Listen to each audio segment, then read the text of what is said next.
ਭਾਗਦੀਆਂ ਖਬਰਾਂ ਦੇਖ ਰਹੇ ਸਾਰੇ ਦਰਸ਼ਕਾਂ ਨੂੰ ਮੇਰੇ ਹਰਪ੍ਰੀਤ ਵੱਲੋਂ ਪਿਆਰ ਭਰੀ ਸਤਿ ਸ਼੍ਰੀ ਅਕਾਲ। ਅੱਜ ਮੇਰਾ ਸਾਥ ਦੇ ਰਹੇ ਨੇ ਕੈਲਗਰੀ ਤੋਂ ਅਜੀਤ ਸਿੰਘ ਜੀ, ਪ੍ਰੋਫੈਸਰ ਜਹੌਲ ਸਾਹਿਬ ਅਤੇ ਮਾਨ ਸਿੰਘ ਜੀ। ਨਾਲ ਹੀ ਸਾਡੇ ਨਾਲ ਇੰਡੀਆ ਤੋਂ ਜੁੜ ਰਹੇ ਨੇ ਜਲੰਧਰ ਤੋਂ ਦਿਲਰਾਜ ਸਿੰਘ ਜੀ। ਅਜੀਤ ਜੀ, ਜਹੌਲ ਸਾਹਿਬ, ਮਾਨ ਸਾਹਿਬ ਐਂਡ ਦਿਲਰਾਜ ਸਿੰਘ ਜੀ, ਤੁਹਾਡੇ ਸਭ ਦਾ ਸ਼ੋਅ ਦੇ ਵਿੱਚ ਸਵਾਗਤ ਹੈ। थैंक यू जी, धन्यवाद, बहुत बहुत धन्यवाद आपका। ਗੱਲਬਾਤ ਸ਼ੁਰੂ ਕਰਨ ਤੋਂ ਪਹਿਲਾਂ ਮੈਂ ਥੋੜੀ ਜੀ ਇੱਕ ਅਨਾਉਂਸਮੈਂਟ ਜ਼ਰੂਰ ਕਰਨੀ ਚਾਹੂੰਗਾ। ਕੱਲ ਅਸੀਂ ਇੱਕ ਸ਼ੋਅ ਕੀਤਾ ਸੀ ਜਿਹਦੇ ਵਿੱਚ ਕੀ ਇੱਕ ਡਾਕਟਰ ਸਾਹਿਬ ਨੇ ਹਿੱਸਾ ਲਿਆ ਸੀ ਜੋ ਕਿ ਨਸ਼ਾ ਛੁਡਾਉਣ ਵਿੱਚ ਹੈਲਪ ਕਰਦੇ ਆ। ਅੱਜ ਸਾਨੂੰ ਕੁਝ ਕਾਲਾਂ ਆਈਆਂ ਜਿਹਦੇ ਵਿੱਚ ਜੋ ਕਾਲਾਂ ਕੀ ਪ੍ਰਾਈਵੇਟ ਨੰਬਰ ਤੋਂ ਕੀਤੀਆਂ ਗਈਆਂ ਸੀ, ਜਿਸ 'ਚ ਅਸੀਂ ਨੰਬਰ ਨਹੀਂ ਦੇਖ ਸਕਦੇ ਸੀ ਤੇ ਡਾਕਟਰ ਸਾਹਿਬ ਦੇ ਨੰਬਰ ਦੀ ਮੰਗ ਕੀਤੀ। ਮੈਂ ਤੁਹਾਨੂੰ ਦੱਸ ਦੇਣਾ ਚਾਹੁੰਦਾ ਕਿ ਡਾਕਟਰ ਸਾਹਿਬ ਦਾ ਨੰਬਰ ਸਾਡੇ ਕਾਲ ਸੈਂਟਰ ਕੋਲ ਹੈਗਾ ਵਾ, ਤੁਸੀਂ ਫੋਨ ਕਰਕੇ ਉਹ ਨੰਬਰ ਪ੍ਰਾਪਤ ਕਰ ਸਕਦੇ ਜੋ। ਜਿਨ੍ਹਾਂ ਵੀ ਦਰਸ਼ਕਾਂ ਨੇ ਅਰਲੀ ਮਾਰਨਿੰਗ ਜਾਂ ਦੁਪਹਿਰ ਤੋਂ ਪਹਿਲਾਂ ਕਾਲ ਕੀਤੀ ਸੀ ਫॉर ਸਮ ਰੀਜ਼ਨ, ਜਿਹਨੇ ਵੀ ਫੋਨ ਚੱਕਣ ਲਈ ਸਾਡੇ ਆਪਰੇਟਰ ਉਹਨਾਂ ਕੋਲ ਨੰਬਰ ਨਹੀਂ ਸੀ ਜਾਂ ਉਹ ਕਨਫਰਮੇਸ਼ਨ ਚਾਹੁੰਦੇ ਸੀ, ਉਹ ਕਨਫਰਮੇਸ਼ਨ ਆਉਣ ਵਿੱਚ ਥੋੜਾ ਟਾਈਮ ਲੱਗ ਗਿਆ ਸੀ, ਤੁਹਾਨੂੰ ਨੰਬਰ ਨਹੀਂ ਪ੍ਰਾਪਤ ਕਰ ਪਾਏ ਕਿਉਂਕਿ ਤੁਸੀਂ ਪ੍ਰਾਈਵੇਟ ਨੰਬਰ ਤੋਂ ਕਾਲ ਕੀਤਾ ਸੀ। ਸਾਡੇ ਕੋਲ ਤੁਹਾਡੇ ਨੰਬਰ ਨਹੀਂ ਹੈਗੇ ਕਿ ਅਸੀਂ ਤੁਹਾਨੂੰ ਕਾਲ ਕਰਕੇ ਉਹ ਨੰਬਰ ਦੇ ਸਕੀਏ। ਤੁਸੀਂ ਪਲੀਜ਼ ਕਾਲ ਕਰਕੇ ਉਹਨਾਂ ਦਾ ਨੰਬਰ ਲੈ ਸਕਦੇ ਜੋ। ਗੱਲਬਾਤ ਡਿਬੇਟ ਨੰਬਰ 1 ਚ ਦਿੱਲੀ ਤੋਂ ਸ਼ੁਰੂ ਕਰਾਂਗੇ, ਜਿੱਥੇ ਕਿ ਇੱਕ ਨਵੀਂ ਸਨਸਨੀ, ਇੱਕ ਨਵਾਂ ਖੇਲ, ਇੱਕ ਨਵਾਂ ਹੀ ਮੁੱਦਾ ਉੱਠ ਕੇ ਸਾਹਮਣੇ ਆਇਆ। ਜੀ ਹਾਂ, ਮੈਂ ਗੱਲ ਕਰ ਰਿਹਾ ਹਾਂ ਵਾਟਰ ਟੈਂਕਰ ਸਕੈਮ ਦੀ, ਜਿਹਦੇ ਵਿੱਚ ਕੀ ਆਪ ਗਵਰਨਮੈਂਟ ਵੱਲੋਂ ਲੈਫਟੀਨੈਂਟ ਗਵਰਨਰ ਸਾਹਿਬ ਨੂੰ ਇੱਕ ਐਪਲੀਕੇਸ਼ਨ ਭੇਜੀ ਗਈ ਸੀ ਜਾਂ ਡਾਕੂਮੈਂਟਸ ਭੇਜੇ ਗਏ ਸੀ। ਇਹ ਕਿਹਾ ਗਿਆ ਸੀ ਕਿ ਸ਼ੀਲਾ ਦੀਕਸ਼ਿਤ ਦੀ ਗਵਰਨਮੈਂਟ ਦੇ ਵੇਲੇ ਜੋ ਵਾਟਰ ਟੈਂਕਰ ਸਕੈਮ ਹੋਇਆ ਸੀ, ਇਹਦੇ ਵਿੱਚ ਹੇਰਾਫੇਰੀ ਹੋਈ ਆ ਤੇ ਸ਼ੀਲਾ ਦੀਕਸ਼ਿਤ ਨੂੰ ਚਾਰਜ ਕੀਤਾ ਜਾਵੇ ਕਿਉਂਕਿ ਉਸ ਟਾਈਮ ਜਲ ਬੋਰਡ ਦੀ ਅਧਿਕਸ਼ ਸ਼ੀਲਾ ਦੀਕਸ਼ਿਤ ਸੀ। ਇਹਦੇ ਕਾਰਨ ਸ਼ੀਲਾ ਦੀਕਸ਼ਿਤ ਨੂੰ ਚਾਰਜ ਕੀਤਾ ਜਾਵੇ। ਪਰ ਪਿਛਲੇ ਕੁਝ ਦਿਨਾਂ ਤੋਂ ਬੀਜੇਪੀ ਦੇ ਆਪੋਜੀਸ਼ਨ ਦੇ ਲੀਡਰ ਵਿਜੇਂਦਰ ਗੁਪਤਾ ਜੀ ਬਾਰ-ਬਾਰ ਅਸੈਂਬਲੀ ਵਿੱਚ ਤੇ ਮੀਡੀਆ ਵਿੱਚ ਰੋਲਾ ਪਾ ਰਹੇ ਸੀ ਕਿ ਵਾਟਰ ਜਲ ਬੋਰਡ ਦੇ ਸਕੈਮ ਦੇ ਪੇਪਰ ਆਮ ਆਦਮੀ ਪਾਰਟੀ ਨੇ ਦੱਬ ਕੇ ਰੱਖੇ ਆ। ਗੁਪਤਾ ਸਾਹਿਬ ਨੇ ਵੀ ਲੈਫਟੀਨੈਂਟ ਗਵਰਨਰ ਸਾਹਿਬ ਨੂੰ ਕੁਝ ਲੈਟਰਸ ਭੇਜੇ ਸੀ। ਲੈਫਟੀਨੈਂਟ ਗਵਰਨਰ ਸਾਹਿਬ ਕੋਲ ਆਮ ਆਦਮੀ ਪਾਰਟੀ ਦੇ ਖਿਲਾਫ ਕੰਪਲੇਂਟ ਆਵੇ, ਇਹ ਹੋ ਹੀ ਨਹੀਂ ਸਕਦਾ ਸੀ ਉਹ ਤੇ ਐਕਸ਼ਨ ਨਾ ਲੈਣ, ਪਰ ਐਰਕੀ ਐਕਸ਼ਨ ਉਹਨਾਂ ਨੇ ਲਿਆ। ਦੋਵੇਂ ਐਪਲੀਕੇਸ਼ਨਾਂ, ਆਮ ਆਦਮੀ ਪਾਰਟੀ ਦੀ ਉਹ ਰਿਪੋਰਟ ਤੇ ਵਿਜੇਂਦਰ ਗੁਪਤਾ ਸਾਹਿਬ ਦੀ ਉਹ report ACB anti corruption branch ਨੂੰ ਰੈਫਰ ਕਰ ਦਿੱਤੀਆਂ ਗਈਆਂ। ਹੈਰਾਨੀ ਹੋਊਗੀ ਤੁਹਾਨੂੰ ਸੁਣ ਕੇ ਕਿ ਸ਼ੀਲਾ ਦੀਕਸ਼ਿਤ ਉੱਤੇ ਤੇ FIR ਕੀਤੀ ਗਈ, ਪਰ ਨਾਲ ਹੀ ਇੱਕ FIR ਅਰਵਿੰਦ ਕੇਜਰੀਵਾਲ ਸਾਹਿਬ, ਦਿੱਲੀ ਦੇ ਚੀਫ ਮਿਨਿਸਟਰ, ਆਮ ਆਦਮੀ ਪਾਰਟੀ ਦੇ ਲੀਡਰ ਦੇ ਖਿਲਾਫ ਵੀ ਕੀਤੀ ਗਈ। ਜੇ ਥੋੜਾ ਜਿਹਾ ਟੈਕਨੀਕਲ ਡਿਟੇਲ ਚਾਹੀਏ ਵਾਟਰ ਟੈਂਕਰ ਸਕੈਮ ਬਾਰੇ, ਇਹ ਪਤਾ ਲੱਗਦਾ ਹੈ ਕਿ ਜੂਨ 2015 ਵਿੱਚ ਆਮ ਆਦਮੀ ਪਾਰਟੀ ਨੇ ਵਾਟਰ ਟੈਂਕਰ ਸਕੈਮ ਦੇ ਉੱਤੇ ਇੱਕ ਰਿਪੋਰਟ ਦੇਣ ਵਾਸਤੇ ਕਿਹਾ ਸੀ, ਜੋ ਰਿਪੋਰਟ ਅਰਵਿੰਦ ਕੇਜਰੀਵਾਲ ਸਾਹਿਬ ਜੀ ਨੂੰ ਅਗਸਤ 2015 ਵਿੱਚ ਸਬਮਿਟ ਕਰ ਦਿੱਤੀ ਗਈ ਸੀ। ਬੀਜੇਪੀ ਵੱਲੋਂ ਇਹ ਆਰੋਪ ਲਾਇਆ ਜਾ ਰਿਹਾ ਹੈ ਆਮ ਆਦਮੀ ਪਾਰਟੀ ਉੱਤੇ ਕਿ ਪਿਛਲੇ 10 ਮਹੀਨਿਆਂ ਤੋਂ ਆਮ ਆਦਮੀ ਪਾਰਟੀ ਇਹ ਰਿਪੋਰਟ ਦੱਬ ਕੇ ਬੈਠੀ ਹੋਈ ਸੀ। ਆਮ ਆਦਮੀ ਪਾਰਟੀ ਜੋ ਕਿ ਸ਼ੀਲਾ ਦੀਕਸ਼ਿਤ ਦੇ ਖਿਲਾਫ FIR ਕਰਾਉਣਾ ਚਾਹੁੰਦੀ ਸੀ, ਅੱਜ ਆਪ ਹੀ ਇੱਕ ਸੰਕਟ ਵਿੱਚ ਫਸ ਗਈ ਆ। ਸੁਣ ਕੇ ਵੀ ਹੈਰਾਨੀ ਹੁੰਦੀ ਆ, ਕਰਪਸ਼ਨ ਦੇ ਚਾਰਜ ਵਿੱਚ ਆਮ ਆਦਮੀ ਪਾਰਟੀ ਦੇ ਲੀਡਰ ਅਰਵਿੰਦ ਕੇਜਰੀਵਾਲ ਜੀ ਦੇ ਉੱਤੇ FIR ਹੋਈ ਆ। ਸ਼ੁਰੂ ਕਰਾਂਗੇ ਜੌਲ ਸਾਹਿਬ ਤੋਂ। ਜੌਲ ਸਾਹਿਬ, ਕੀ ਕਹਿਣਾ ਚਾਹੋਗੇ ਇਸ ਪੂਰੇ ਮੁੱਦੇ ਬਾਰੇ? ਇਹ ਬਹੁਤ ਹੀ ਦੁੱਖ ਦੀ ਗੱਲ ਹੈ ਜੇਕਰ ਅਸੀਂ ਜੋ ਪ੍ਰਿੰਸੀਪਲ, ਜੋ ਸਿਧਾਂਤ ਅਸੀਂ ਲੋਕਾਂ ਦੇ ਸਾਹਮਣੇ ਅਸੀਂ ਰੱਖ ਰਹੇ ਹਾਂ ਤੇ ਉਹਨਾਂ ਦੇ ਉੱਤੇ ਅਸੀਂ ਆਪ ਪੂਰੇ ਨਹੀਂ ਉਤਰ ਰਹੇ, ਤਾਂ ਇਹ ਇੱਕ ਆਮ ਆਦਮੀ ਪਾਰਟੀ ਦੀ ਸਰਕਾਰ ਲਈ ਬਹੁਤੀ ਕੋਈ ਵਧੀਆ ਗੱਲ ਨਹੀਂ ਲੱਗਦੀ, ਕਿਉਂਕਿ ਕਰਪਸ਼ਨ ਨੂੰ ਖਤਮ ਕਰਨਾ ਅਰਵਿੰਦ ਕੇਜਰੀਵਾਲ ਅਤੇ ਉਹਨਾਂ ਦੀ ਪਾਰਟੀ ਦਾ ਮੁੱਖ ਮੁੱਦਾ ਹੈ, ਜਿਹਦੇ ਵਿੱਚ ਉਹਨਾਂ ਨੇ ਜੇ ਕੋਈ ਕਾਨੂੰਨੀ ਅਣਗਹਿਲੀ ਕੀਤੀ ਹੈ ਤਾਂ ਜੇ ਕੋਈ ਕਾਗਜ਼ੀ ਦਸਤਾਵੇਜ਼ ਦੇ ਵਿੱਚ ਉਹਨਾਂ ਨੇ ਕੋਈ ਢਿੱਲ ਦਿਖਾਈ ਹੈ ਤਾਂ ਉਹ ਚੀਜ਼ ਜਿਹੜੀ ਹੈ ਉਹ ਪਬਲਿਕ ਦੇ ਸਾਹਮਣੇ ਤੇ ਸਾਰਿਆਂ ਦੇ ਸਾਹਮਣੇ ਜ਼ਰੂਰ ਆਊਗੀ ਤੇ ਇਹਦੇ ਵਿੱਚ ਅਸੀਂ ਕੋਈ ਦੋ ਰਾਏ ਨਹੀਂ ਹੋ ਸਕਦੀ। ਇੱਥੇ ਤਾਂ ਅਸੀਂ ਸੱਚਾਈ ਦਾ ਸਾਥ ਸਾਨੂੰ ਸਾਰਿਆਂ ਨੂੰ ਦੇਣਾ ਪਊਗਾ। ਤੇ ਮੈਂ ਇਸ ਗੱਲ ਨਾਲ ਸਹਿਮਤ ਹਾਂ ਕਿ ਜੇ ਉਹ ਵੀ ਚਾਰਜ ਲੱਗੇ ਨੇ ਤਾਂ ਉਹਨਾਂ ਦੀ ਇਨਕੁਆਇਰੀ ਹੋਊਗੀ ਤੇ ਉਹਨਾਂ ਦੇ ਬੇਸ ਦੇ ਉੱਤੇ ਹੀ ਗੱਲ ਕੀਤੀ ਜਾਊਗੀ। मान सिंह जी, जो प्रोफेसर जोहल साहब ने अभी बहुत ही तर्कपूर्ण तरीके से अपनी बात कही है, मैं उससे पूरी तरह सहमत हूं कि भारत जो है एक इंडिपेंडेंट देश है, वहां पे एक संविधान है, एक जुडिशियरी है, और जिन जिन लोगों के खिलाफ प्राइमा फेसी ऐसा लगता है कि कहीं पे घपला या करप्शन होने की पॉसिबिलिटी है, उनके खिलाफ एफआईआर हुई है और कानून को उसमें अपना काम करना चाहिए। इसमें समस्या की बात कहाँ जाती है कि जैसे ही अरविंद केजरीवाल जी के खिलाफ एफआईआर हुई तो उन्होंने इस तरह के स्टेटमेंट देने शुरू कर दिए हैं कि समझ में नहीं आता कि एक आईआईटीएन बंदा होके इस तरह की हरकतें, इस तरह की बातें, बच्चों जैसी बातें वो कैसे कर सकते हैं। वो कहते हैं मोदी जी आपकी एफआईआर है, जैसे कि मोदी संविधान हो गए, मोदी कोई डिक्टेटर हो गए, या मोदी ने वहां जाके एफआईआर कर दी। इस तरह की चीजें मतलब जो है एक पढ़े लिखे आदमी से कभी भी भारत के लोगों ने उम्मीद नहीं करी थी कि ऐसा एक आईआईटीएन बंदा इस तरह की बचकानी बातें करेगा। यदि शीला दीक्षित ने हायर रेट पे पानी के टैंकर्स का कॉन्ट्रैक्ट वहां पे साइन किया और 10 महीने पहले इनको पता लग गया, तो ये लोग क्यों कंटिन्यू करते रहे उस कॉन्ट्रैक्ट को? क्यों इन्होंने रीनिगोशिएट नहीं किया कॉन्ट्रैक्टर्स के साथ? हम सब लोग जानते हैं, इवन कोई दुकानदार भी हमसे ज्यादा प्राइस चार्ज कर रहा है तो एक बार हम भी जाकर रीनिगोशिएट कर लेते हैं उनसे, और यहां पे तो 300-400 करोड़ रुपए की बात है।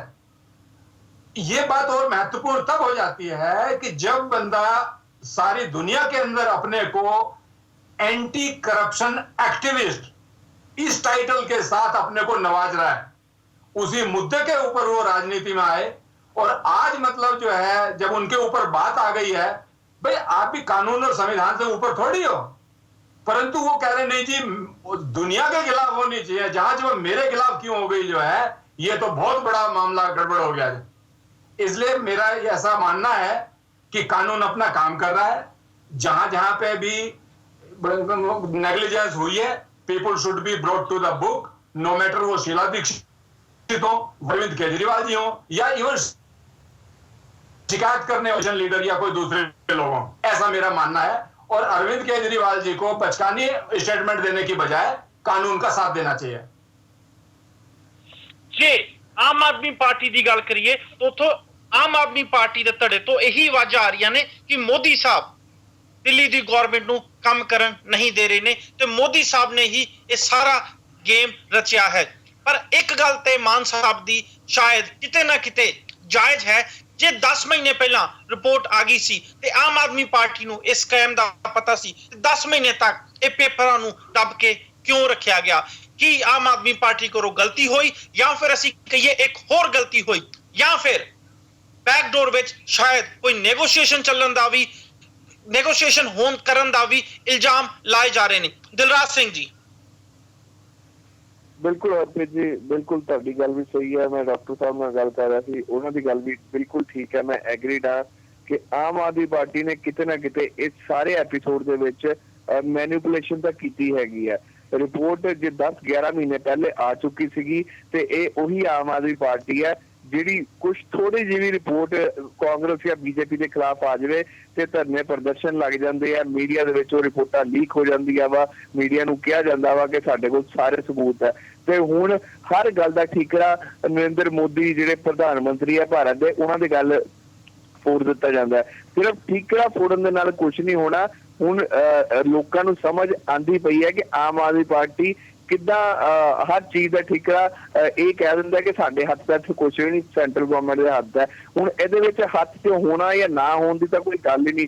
ते तुसीं इन्वेस्टिगेशन कीती, तुहाडे हत्थ दे विच रिपोर्ट सीगी, तुसीं मीडिया दे विच लीक करदे, उस तो बाद जे मोदी साहब या सेंट्रल गवर्नमेंट उहदे ते कार्रवाई ना करदी फिर गल निकल के सामने आनी सी। इत्थे तां हुण सारा पक्ष बीजेपी दा मैनूं लगदा क्लीयर स्टैंड लगदा पिया। बीजेपी ने आप दबाव पा के रिपोर्ट बाहर कढाउण दी कोशिश कीती हैगी। जे विजेंद्र गुप्ता जी जो कि दिल्ली के अपोजिशन के लीडर आ, तो पिछले कुछ दिनों तो इशारा ते बार बार ਇਹੀ ਕਰ ਰਹੇ ਸੀ। ਈਵਨ ਕਿ ਇੱਕ ਵਾਰ ਤੇ ਇਸ਼ਾਰਾ ਕਰਨ ਦੇ ਚੱਕਰ 'ਚ ਅਸੈਂਬਲੀ 'ਚ ਬੈਂਚਾਂ ਉੱਤੇ ਵੀ ਖੜੇ ਹੋ ਗਏ ਸੀ। ਅਜੀਤ ਜੀ, ਕੀ ਜੋ ਆਮ ਆਦਮੀ ਪਾਰਟੀ ਕਹਿ ਰਹੀ ਹੈ ਕਿ ਕਿਤੇ ਨਾ ਕਿਤੇ ਆਮ ਆਦਮੀ ਪਾਰਟੀ ਨੂੰ ਫਸਾਉਣ ਦਾ ਕੰਮ ਕੀਤਾ ਜਾ ਰਿਹਾ ਹੈ, ਤੁਸੀਂ ਉਹਦੇ ਨਾਲ ਸਹਿਮਤ ਜੋ, ਜਾਂ ਫਿਰ ਇਸ ਟਾਈਮ ਤੁਸੀਂ ਬੀਜੇਪੀ ਗਵਰਨਮੈਂਟ ਜੋ बीजेपी गवर्नमेंट या बीजेपी ਦੇ ਐਮਐਲਏਸ ਕਹਿ ਰਹੇ ਨੇ ਕਿ 10 ਮਹੀਨੇ ਤੋਂ ਰਿਪੋਰਟ ਛਪਾਈ ਹੋਈ ਸੀ, ਉਹਦੇ ਨਾਲ ਸਹਿਮਤ ਜੋ?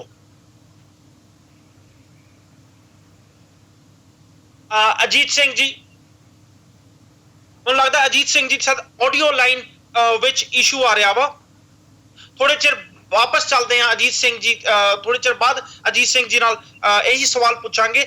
ਪਰ ਇੱਕ ਸਵਾਲ ਸਾਰੇ ਪੈਨਲਿਸਟ ਨੂੰ, ਜਿੱਦਾਂ ਜਿੱਦਾਂ ਪੰਜਾਬ ਦੀ ਇਲੈਕਸ਼ਨ ਤੇਜ਼ ਆ ਰਹੀ ਹੈ, ਚਾਹੇ ਪੰਜਾਬ ਹੋਏ, ਪੰਜਾਬ ਦੇ ਨਾਲ ਦਿੱਲੀ ਵਿੱਚ ਵੀ ਹਲਚਲ ਤੇਜ਼ ਹੋ ਰਹੀ ਆ, ਚਾਹੇ ਉਹ ਆਮ ਆਦਮੀ ਪਾਰਟੀ ਹੋਏ ਚਾਹੇ ਬੀਜੇਪੀ ਹੋਏ, ਕਿਤੇ ਨਾ ਕਿਤੇ ਇਹ ਲੱਗਦਾ ਹੈ ਕਿ ਸ਼੍ਰੋਮਣੀ ਅਕਾਲੀ ਦਲ ਜਾਂ ਬੀਜੇਪੀ ਪੰਜਾਬ ਦੀ ਇਲੈਕਸ਼ਨ ਨੂੰ ਲੈ ਕੇ ਆਮ ਆਦਮੀ ਪਾਰਟੀ ਨੂੰ ਘੇਰੇ 'ਚ ਕੋਈ ਨਾ ਕੋਈ ਮੁੱਦੇ ਨਾਲ ਘੇਰਨਾ ਚਾਹੁੰਦੀ ਹੈ, ਚਾਹੇ ਉਹ ਗੁਰਦੁਆਰਾ ਸ਼ੀਸ਼ਗੰਜ ਸਾਹਿਬ ਦਾ, ਪਿਆਊ ਸਾਹਿਬ ਦਾ ਹੋਏ, ਚਾਹੇ ਉਹ ਕਰਪਸ਼ਨ ਦਾ ਹੋਏ। ਕੀ ਇਹ ਗੱਲ ਕਹਿਣਾ ਸਹੀ ਹੋਊਗਾ या गलत होगा? इस ओपन डिबेट कोई भी कमेंट दे सकता है सर। ठीक है, मैं ये कहना चाहता हूं कि और मुद्दे ऐसे हो सकते हैं। पंजाब में इलेक्शन है, सारी पॉलिटिकल पार्टीज अपने अपने पॉइंट बनाने के लिए जनता के बीच में मुद्दे उछालते रहते हैं। आपकी बात में थोड़ा दम लगता है, मैं मानता हूं उस बात को, परंतु जो आज के डिस्कशन का मुद्दा है, डिबेट का मुद्दा है, टैंकर वाला घोटाला, इसमें आप जो है किसी दूसरी पार्टी को ब्लेम नहीं कर सकते, क्योंकि ये तो आम आदमी पार्टी ने ही मुद्दा उठाया है। ओरिजिनल शिकायतकर्ता इनके आम आदमी पार्टी के ही कपिल मिश्रा हैं। तो मुझे ऐसा लगता है कि ये जाल तो बुना था कपिल मिश्रा जी या आम आदमी पार्टी ने, और ये अब उनके ऊपर उल्टा पड़ गया है। या तो ये पॉसिबिलिटी हो सकती है, अदरवाइज क्या है कि इस मुद्दे का कम से कम मुझे पंजाब के इलेक्शन से कोई रिलेशन नहीं दिख रहा है प्राइमा फेसी। बाकी अंदर की बातें राजनीति में क्या क्या चलती हैं, ये कोई प्रेडिक्शन करना बड़ा मुश्किल हो जाता है। अजीत जी साडे नाल जुड़ चुके हैं। अजीत जी, हाँ जी, मैं एक बार अजीत जी तो जरूर कमेंट लेना चाहूंगा। अजीत जी, की तुसी मैनू सुन पा रहे जो? जी हाँ, मैं सुन रहा जी। सत श्री अकाल। अजीत जी, सारे मुद्दे ते हाँ जी, की कहना चाहोगे? आम आदमी पार्टी का इल्जाम है कि मुद्दा बनाया गया वा, मोदी साहब ने फसाया वा, पर दूजे पासे बीजेपी ने कुछ सीरियस एलिगेशन लाया कि आम आदमी पार्टी पिछले 10 महीनों तो इस रिपोर्ट नू दब के बैठी सी। देखो इस तरह हरप्रीत जी, वो तो जरूर कहेंगे कि साडे ते इल्जाम लाए ने, पर अजकल जो जी पॉलिटिक्स चल रही है, उसमें इल्जामबाजी तो सारे ही एक दूसरे नाल कर रहे ने। पर जो एक डॉक्यूमेंटरी चीज है कि अब तो 11 महीने पहले एक कमेटी की रिपोर्ट आती है, और वो भी अपनी केजरीवाल साहब की आम आदमी पार्टी मन के चलती है कि वो धांधली हुई है, स्कैम होया वो टैंकरां की खरीद के विच। फिर वो 11 महीने क्यों दब के बैठे रहे? ये तक कोई भी बंदा ये सोचेगा कि हाँ इन्हों का कोई इंटरस्ट होएगा। जो अजय जिते भी नहीं सी, वो कह रहे थे असीं आउंदी सार शीला दीक्षित जेल च भेज देंगे। उन्होंने मुद्दा भी मिल गया, फिर वो मुद्दे नूं दब लिया। दूसरे पासे केजरीवाल साहब मोदी साहब से इल्जाम लाते हैं कि वो कांग्रेस पार्टी नाल रियायत बरत रहे हैं, पर हुण ये तो उन्होंने भी दसना बनता है ना कि वो रियायत क्यों बरत रहे हैं। तो इस गल करके मैनूं उन्हां दी इस गल च कोई जान नहीं लगती। उन्होंने फेस करना चाहिए, और जिवें भी अजकल पॉलिटिक्स चल रही है, जो किसी को मौका मिलेगा दूसरी पार्टी का, वो कुछ ना कुछ नुक्स करके मैं चांसन करेगा ही करेगा। उसकी बड़ी वड्डी मिसाल पंजाब तो फिल्म का जो मसला खड़ा किया गया सी, क्योंकि वो किसी सरकारी काम भी सरकारी नहीं सी, वो भी इल्जामबाजी शुरू हो गई। तो केजरीवाल साहब को इन्होंने चीज़ों फेस करना चाहिए, उन्होंने एक्सप्लेनेशन देनी चाहिए। मेरा ख्याल ये नहीं कहना चाहिए कि कोई मेरे से बना दे। अजीत जी, तुसीं मुद्दा ते बड़ा वधिया चुक्या कि कांग्रेस नूं रियायत दित्ती जा रही है। बार बार केजरीवाल साहब यही गल कह रहे सी कि मोदी साहब सोनिया गांधी ते, राहुल गांधी ते वाड्रा साहब ते FIR नहीं कर रहे, क्योंकि किते ना किते विचों ये दोवें पार्टियां मिलियां हुई ने। पर शायद हुण आम आदमी पार्टी नूं ये दसना जरूर बनदा है कि आम आदमी पार्टी पिछले 10 महीने तो शीला दीक्षित उत्ते FIR क्यों नहीं कर रही सी, ये मुद्दे पार क्यों नहीं ਕੱਢ ਰਹੀ ਸੀ? ਬਿਲਕੁਲ ਜੀ, ਇਹ ਚੀਜ਼ ਜ਼ਰੂਰੀ ਆ, ਉਹਨੂੰ ਐਕਸਪਲੇਨ ਕਰਨੀ ਚਾਹੀਦੀ ਹੈ। ਬਜਾਏ ਇਸ ਦੇ ਕਿ ਇਲਜ਼ਾਮਬਾਜ਼ੀ ਕਰਨ, ਉਹਨਾਂ ਨੂੰ ਚਾਹੀਦਾ ਕਿ ਉਹ ਐਂਟੀ ਕਰਪਸ਼ਨ ਬਿਊਰੋ 'ਚ ਜਾਣ, ਆਪਣਾ ਪੱਖ ਰੱਖਣ, ਤੇ ਜੇ ਉਹ ਪੱਖ ਉਹਨਾਂ ਦਾ ਸਟਰੋਂਗ ਹੋਏਗਾ, ਮੇਰੇ ਖਿਆਲ ਕੋਈ ਉਹਨਾਂ ਨੂੰ ਕੋਈ ਉਂਗਲੀ ਨਹੀਂ ਕਰ ਸਕਦਾ। ਦਿਲਰਾਜ ਜੀ ਜੋਹਲ ਸਾਹਿਬ, ਕੀ ਹੁਣ ਅਸੀਂ ਇਹ ਕਹਿ ਸਕਦੇ ਹਾਂ ਕਿ ਪੱਖਪਾਤ ਤੇ ਆਮ ਆਦਮੀ ਪਾਰਟੀ ਵੱਲੋਂ ਵੀ ਕੀਤਾ ਜਾ ਰਿਹਾ ਸੀ? ਬਿਲਕੁਲ ਹਰਪ੍ਰੀਤ ਜੀ, ਬਿਲਕੁਲ ਇਹ ਚੀਜ਼ ਕਿਹਾ ਜਾ ਸਕਦੀ ਹੈ। ਇਹ ਸਾਰੇ ਐਪੀਸੋਡ ਤੋਂ ਇੱਕ ਚੀਜ਼ ਤਾਂ ਕਲੀਅਰ ਹੋ ਗਈ ਹੈ ਕਿ ਆਮ ਆਦਮੀ ਪਾਰਟੀ ਵੀ ਦੂਜੀ ਰਵਾਇਤੀਆਂ ਪਾਰਟੀ ਵਰਗੀ ਹੈਗੀ ਹੈ। ਸਿਰਫ ਰੌਲਾ ਪਾਉਣ ਦੇ ਨਾਲ ਕੁਝ ਨਹੀਂ ਹੋਣਾ। ਹੁਣ ਲੋਕੀ ਕਾਫੀ ਹੱਦ ਤੱਕ ਸਮਝਣ ਵੀ ਲੱਗ ਪਏ ਹੈਗੇ ਆ ਕਿ ਆਮ ਆਦਮੀ ਪਾਰਟੀ ਹਰ ਚੀਜ਼ ਦਾ ਇਲਜ਼ਾਮ ਨਰਿੰਦਰ ਮੋਦੀ ਤੇ ਲਾਉਂਦੀ ਹੈਗੀ ਹੈ, ਤੇ ਉਹ ਵੀ ਲਾਉਣ ਦੇ ਨਾਲ ਕੋਈ ਖਾਸ ਫਰਕ ਨਹੀਂ ਪੈਣਾ। ਜਿਹੜਾ ਪਹਿਲੇ ਪ੍ਰਭਾਵ ਪੈਣਾ ਸੀ ਉਹ ਪੈ ਚੁੱਕਾ ਹੈ। ਹੁਣ ਆਮ ਆਦਮੀ ਪਾਰਟੀ ਜਿਸ ਕਰਕੇ ਸਰਕਾਰ ਦੇ ਵਿੱਚ ਆਈ ਸੀ, ਜਿਹੜੀਆਂ ਕਰਪਸ਼ਨ ਅਗੇਂਸਟ ਇੰਡੀਆ ਦੀਆਂ ਗੱਲਾਂ ਕਰਕੇ ਸਰਕਾਰ ਦੇ ਵਿੱਚ ਆਈ ਸੀਗੀ, ਲੋਕਾਂ ਨੇ ਬੜੇ ਉਤਸ਼ਾਹਿਤ ਹੋ ਕੇ ਦਿੱਲੀ ਦੇ ਲੋਕਾਂ ਨੇ 60 ਸੀਟਾਂ ਉਹਨਾਂ ਨੂੰ ਜਿੱਤ ਕੇ ਦਿੱਤੀਆਂ ਸੀਗੀਆਂ। ਹੁਣ ਕੰਮ ਵੀ ਕਰਕੇ ਦਿਖਾਉਣਾ ਪੈਣਾ। ਆਉਣ ਤੋਂ ਪਹਿਲੇ ਮੈਨੀਫੈਸਟੋ ਦੇ ਵਿੱਚ ਜਾਂ ਜਿਹੜੇ ਵਾਅਦੇ ਕੀਤੇ ਗਏ ਸੀਗੇ ਕਿ ਅਸੀਂ ਆਵਾਂਗੇ, ਤੇ ਆਉਂਦਿਆਂ ਹੀ 2 ਮਹੀਨੇ ਦੇ ਵਿੱਚ ਸ਼ੀਲਾ ਦੀਕਸ਼ਿਤ ਜੀ ਨੇ ਜਿੰਨੇ ਵੀ ਕਰਪਸ਼ਨ ਕੀਤੀ ਹੈਗੀ ਹੈ ਉਹਨਾਂ ਨੂੰ ਚੱਕ ਕੇ ਅੰਦਰ ਪਾ ਦਿੱਤਾ ਜਾਏਗਾ। ਉਹ ਹਜੇ ਤੱਕ ਉਦਾਂ ਦਾ ਉਦਾਂ ਹੀ ਹੈਗਾ ਵਾ, ਉਹਦੇ ਤੇ ਕੋਈ ਕਾਰਵਾਈ ਨਹੀਂ ਹੋਈ। ਹੋ ਸਕਦਾ ਵਾ ਕਿ ਆਮ ਆਦਮੀ ਪਾਰਟੀ ਪੰਜਾਬ ਦੀ ਇਲੈਕਸ਼ਨ ਦੀ ਵੇਟ ਕਰ ਰਹੀ ਹੋਵੇ ਕਿ ਅਸੀਂ ਇਸ ਕੈਂਪ ਪੰਜਾਬ ਦੀ ਇਲੈਕਸ਼ਨ ਦੇ ਕੋਲ ਕੱਢਾਂਗੇ ਤਾਂ ਕਿ ਪੋਲੀਟੀਕਲ ਅਸੀਂ ਜ਼ਿਆਦਾ ਫਾਇਦਾ ਚੁੱਕ ਸਕੀਏ। ਅਰਪਿਤ ਜੀ, ਪੰਜਾਬ ਦੀ ਇਲੈਕਸ਼ਨ ਨੂੰ ਤਕਰੀਬਨ 2 ਸਾਲ ਹੋ ਚੁੱਕੇ ਹੋਣਗੇ ਦਿੱਲੀ ਸਰਕਾਰ ਬਣੇ ਨੂੰ, ਤੇ 2 ਸਾਲ ਦੇ ਵਿੱਚ ਵੀ ਕੁਛ ਨਾ ਕੱਢ ਸਕੇ ਤੇ ਫਿਰ ਕਿੰਨਾ ਕੱਢ ਦੇਣਗੇ ਇਲੈਕਸ਼ਨ ਦੇ ਲਾਗੇ। ਮੈਨੂੰ ਉਹਦੇ ਤੇ ਵੀ ਇੱਕ ਬਹੁਤ ਵੱਡਾ ਕੁਐਸਚਨ ਮਾਰਕ ਲੱਗਦਾ ਵਾ। ਹੋ ਕੁਛ ਵੀ ਸਕਦਾ, ਪਰ ਅਸਲ ਦੇ ਵਿੱਚ ਜੋ ਆਮ ਆਦਮੀ ਪਾਰਟੀ ਜਿਹੜੇ ਸਿਧਾਂਤਾਂ ਦੇ ਨਾਲ ਆਈ ਸੀਗੀ, ਜੇ ਉਹ ਇਹ ਸੋਚਦੇ ਪਏ ਆ ਕਿ ਸਾਡੇ ਕੋਲ ਸਬੂਤ ਹੈਗਾ ਤੇ ਅਸੀਂ ਪੰਜਾਬ ਇਲੈਕਸ਼ਨ ਦੇ ਲਾਗੇ ਛਾਗੇ ਕੱਢਾਂਗੇ, ਫਿਰ ਮੈਂ ਸਮਝਦਾ ਕਿ ਉਹ ਬਾਕੀ ਪੋਲੀਟੀਕਲ ਪਾਰਟੀਆਂ ਤੋਂ, ਬਾਕੀ ਰਵਾਇਤੀ ਪਾਰਟੀਆਂ ਤੋਂ ਵੀ ਬਹੁਤ ਅੱਗੇ ਨਿਕਲ ਚੁੱਕੀ ਹੈਗੀ ਹੈ। ਤੇ ਲੋਕਾਂ ਨੂੰ ਸੋਚਣ ਦੀ ਲੋੜ ਹੈ ਕਿ ਆਮ ਆਦਮੀ ਪਾਰਟੀ ਜਿਹੜੇ ਅੱਜ ਦੀ ਡੇਟ ਵਿੱਚ ਪੰਜਾਬ ਵਿੱਚ ਵੀ ਇੱਕ ਹਵਾ ਬਣੀ ਹੋਈ ਸੀ, ਪੰਜਾਬ ਦੇ ਲੋਕਾਂ ਨੂੰ ਵੀ ਸੋਚਣ ਦੀ ਲੋੜ ਹੈ ਕਿ ਉਹ ਪੰਜਾਬ ਦਾ ਭਲਾ ਕਰ ਪਾਉਣਗੇ ਕਿ ਜੋ ਸ਼੍ਰੋਮਣੀ ਅਕਾਲੀ ਦਲ, ਬੀਜੇਪੀ ਤੇ ਕਾਂਗਰਸ ਕਰਦੀ ਆਈ ਹੈ, ਆਮ ਆਦਮੀ ਪਾਰਟੀ ਵੀ ਉਹੀ ਸਾਰਾ ਕੁਝ ਕਰੇਗੀ।